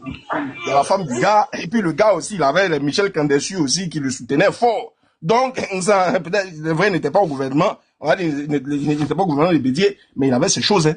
Il avait ses réseaux, il avait ses médias, et puis il était soutenu. Le gars était premier ministre, tu sais dans quelles conditions il est arrivé, il est venu pour appliquer les plans d'enrichissement structurel, donc il avait déjà un carnet d'adresses soutenu par la communauté internationale. Aujourd'hui, l'opposition, là, qui est là, elle n'a pas de poids à l'international, on sent. Elle n'a pas de, on a vu ici, il y a eu des Djali. La communauté internationale n'a rien dit. On sent. Il y a eu des Djali à Nayo, ça et là. La communauté internationale n'a pas bronché. Donc on fait comment? Où ça arrivé là? On fait comment? Soit, je pense te justifier la posture, mais soit tu trouves, voilà, soit, en tout cas, c'est pas, soit tu négocies sans te courber, mais sans t'incliner, ou bien soit, je sais pas, mais soit voilà, tu restes dans une position, on va dire je peux dire ça comme ça, je sais pas si il a dit isolement, parce qu'ils sont quand même sur le terrain, contrairement à d'autres partis, peut-être où les leaders sont pas là. Eux, ils sont là, bon, peut-être ils veulent exister, ils veulent continuer de participer à la vie politique. Donc c'est compliqué, il me semble. Moi, je comprends. D'accord. Donc, en fait, mais en même temps, j'essaie de faire un équilibre, hein. En fin de compte, tu es en train de dire, en fait, d'accord, tu es en train de dire que les gars, là, actuellement, tu dis que les gars sont courbés. Je sais, j'ai dit, peut-être négocier sans se courber. Peut-être, je sais pas, je veux pas heurter la sensibilité des gens. Mais moi, j'essaie de trouver le juste milieu pour dire, ah, les gars se sont dit, on fait quoi? Okay. La communauté internationale ne nous écoute pas. Okay. Les médias internationaux et autres ne parlent pas de la Côte d'Ivoire. Ils ont d'autres chats à fouetter. Les enjeux internationaux sont, on parle du Groenland, on parle du Venezuela. Ils n'en ont rien à foutre de la Côte d'Ivoire en ce moment. D'accord. Donc, aujourd'hui, l'unique solution pour eux, c'est de se courber. Pas mais les choix sont deux. Soit il y a trois solutions. Soit tu restes dans ton coin, tu ne bronches pas. Mais ça peut être un silence parleur. Comme le cas du GPS. Soit tu négocies pour participer à la vie politique, ou mais soit tu embrasses la lutte armée. Les options, elles sont trois, hein. Voilà, je sais pas. Donc, il y a pas d'autre chose. Donc, voilà un peu moi ce qu'il avait à dire. Je passe le relais comme je suis pas le chute sur le live. Merci. Alors, merci en tout cas Merkava pour ta prise de parole. On va avancer hein, parce qu'on a pas mal d'invités. On va aller très rapidement et puis bon, on va passer à autre chose. Mais j'aime bien vos différentes prises de parole ici. Oui, pardon, désolé, bonjour. Est-ce que je peux prendre la parole? Je dois aller au travail. Bon, exceptionnellement, on va ça fait un moment que je suis là. Pardon, oui, frère en haut, effectivement. Pardon. Je voulais te passer la parole, mais bon, comme elle doit aller au travail rapidement. Désolé, pardon. Les gars, c'est une femme, soyez galant. Non, c'est pas une question de femme, il est arrivé avant, c'est tout à fait normal. Oui, moi, en tout cas, la sortie du cadre du PPACI, là, je pense que cette sortie-là, elle était gauche.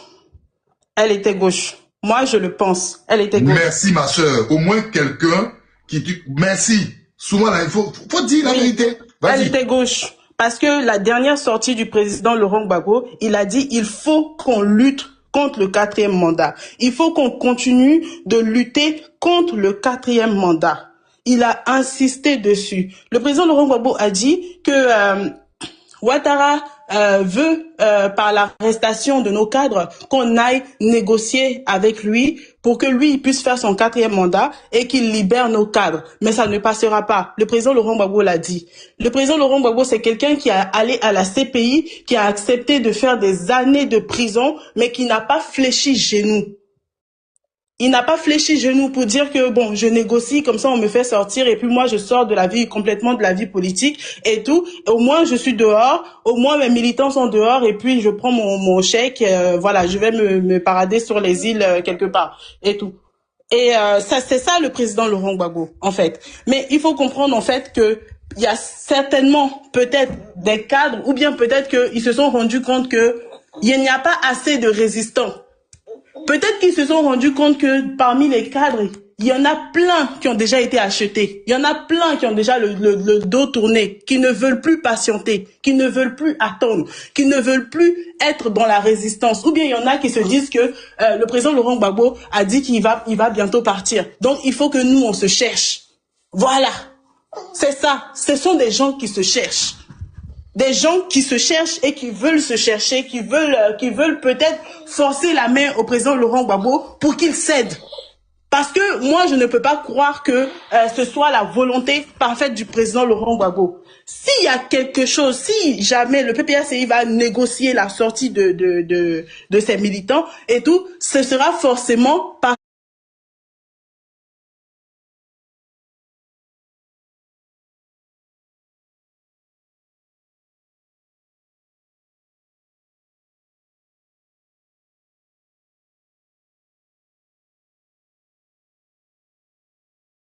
ça, c'est clair. Ça, c'est le personnage qu'on connaît. S'il sait qu'il y a des personnes qui résistent autour de lui, des personnes qui sont prêtes à aller jusqu'au bout, là, le président Laurent Gbagbo ira jusqu'au bout. J'entends ici des gens dire que, oui, mais comment on va faire? On est obligé de négocier et négocier, comment dirais-je? On peut négocier sans se courber. On sait quel pouvoir on a en face. On sait quel pouvoir on a en face. Le pouvoir qu'on a en face, là, si tu négocies, là, c'est que tu dois te courber pour négocier. C'est ça le pouvoir qu'on a en face. Ça, c'est la réalité. On parle là, c'est pas parce qu'on est militant. On parle parce qu'on est ivoirien. C'est pour ça qu'on est dans le combat. Moi, je suis militante PPACI. Mais je fais le combat là parce que je suis ivoirienne. Parce que je veux la libération de la Côte d'Ivoire. C'est pas parce que, truc qu'on appelle, je suis PPACI à vie ou quoi, machin, nanana. Non. Moi, je suis l'idéologie du président Laurent Gbagbo.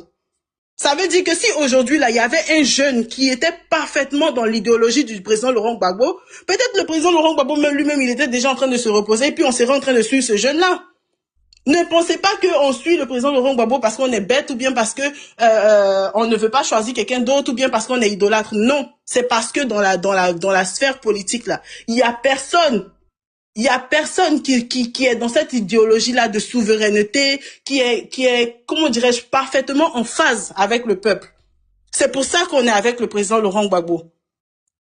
C'est pour ça qu'on est avec le président Laurent Gbagbo. Parce qu'on est ivoirien, parce qu'on veut la libération de la Côte d'Ivoire. C'est pas parce que on veut juste idolâtrer un parti et puis, comment dirais-je, arrondir les angles par faire tout ce qu'ils font, tout ce qu'ils disent. Non. Moi, je suis sûr que le président Laurent Gbagbo, ce n'est pas sa volonté parfaite. Mais si cela se fait là, je parie que s'ils engagent une telle procédure, le président Laurent Gbagbo va prendre ses clics et claques, il va aller se mettre au garage, au village quelque part, et puis il va les laisser faire. Mais vous voyez un pays corrompu jusqu'aux os, jusqu'à vous-même, vous êtes capable même d'accepter de dire que oui, mais il faudrait qu'on passe à autre chose. Il faudrait qu'on passe à autre chose. Mais au Niger, vous savez combien de personnes sont mortes dans les hôpitaux au Niger? Combien de camionneurs, les transporteurs là, des citernes et tout, vous savez combien ils en ont tué? Vous savez combien de personnes meurent jour et nuit pendant qu'on est en train d'acclamer Ibé, pendant qu'on est en train d'acclamer Assimi Goïta? Il y a des milliers de personnes qui meurent là-bas. Mais eux, ils continuent toujours à résister. Ils continuent toujours à résister. Le président Laurent Gbagbo, il a mis l'IPO ou quoi, il a mis ça en comment on appelle, il a mis cette opération de soutien aux prisonniers politiques. Il a mis pourquoi en place? Il a mis pour organiser la résistance.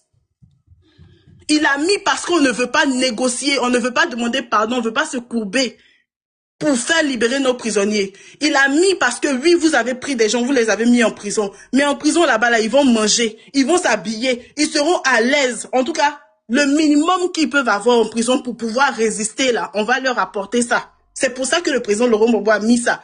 Il a dit que lui-même, dans les années 80, là, quand il a été mis en prison avec sa sœur et d'autres personnes là, les cultivateurs là, leur apportaient des dons à tel point qu'ils étaient en prison, ils avaient un grenier rempli de nourriture. Et avec ça, ils ont résisté.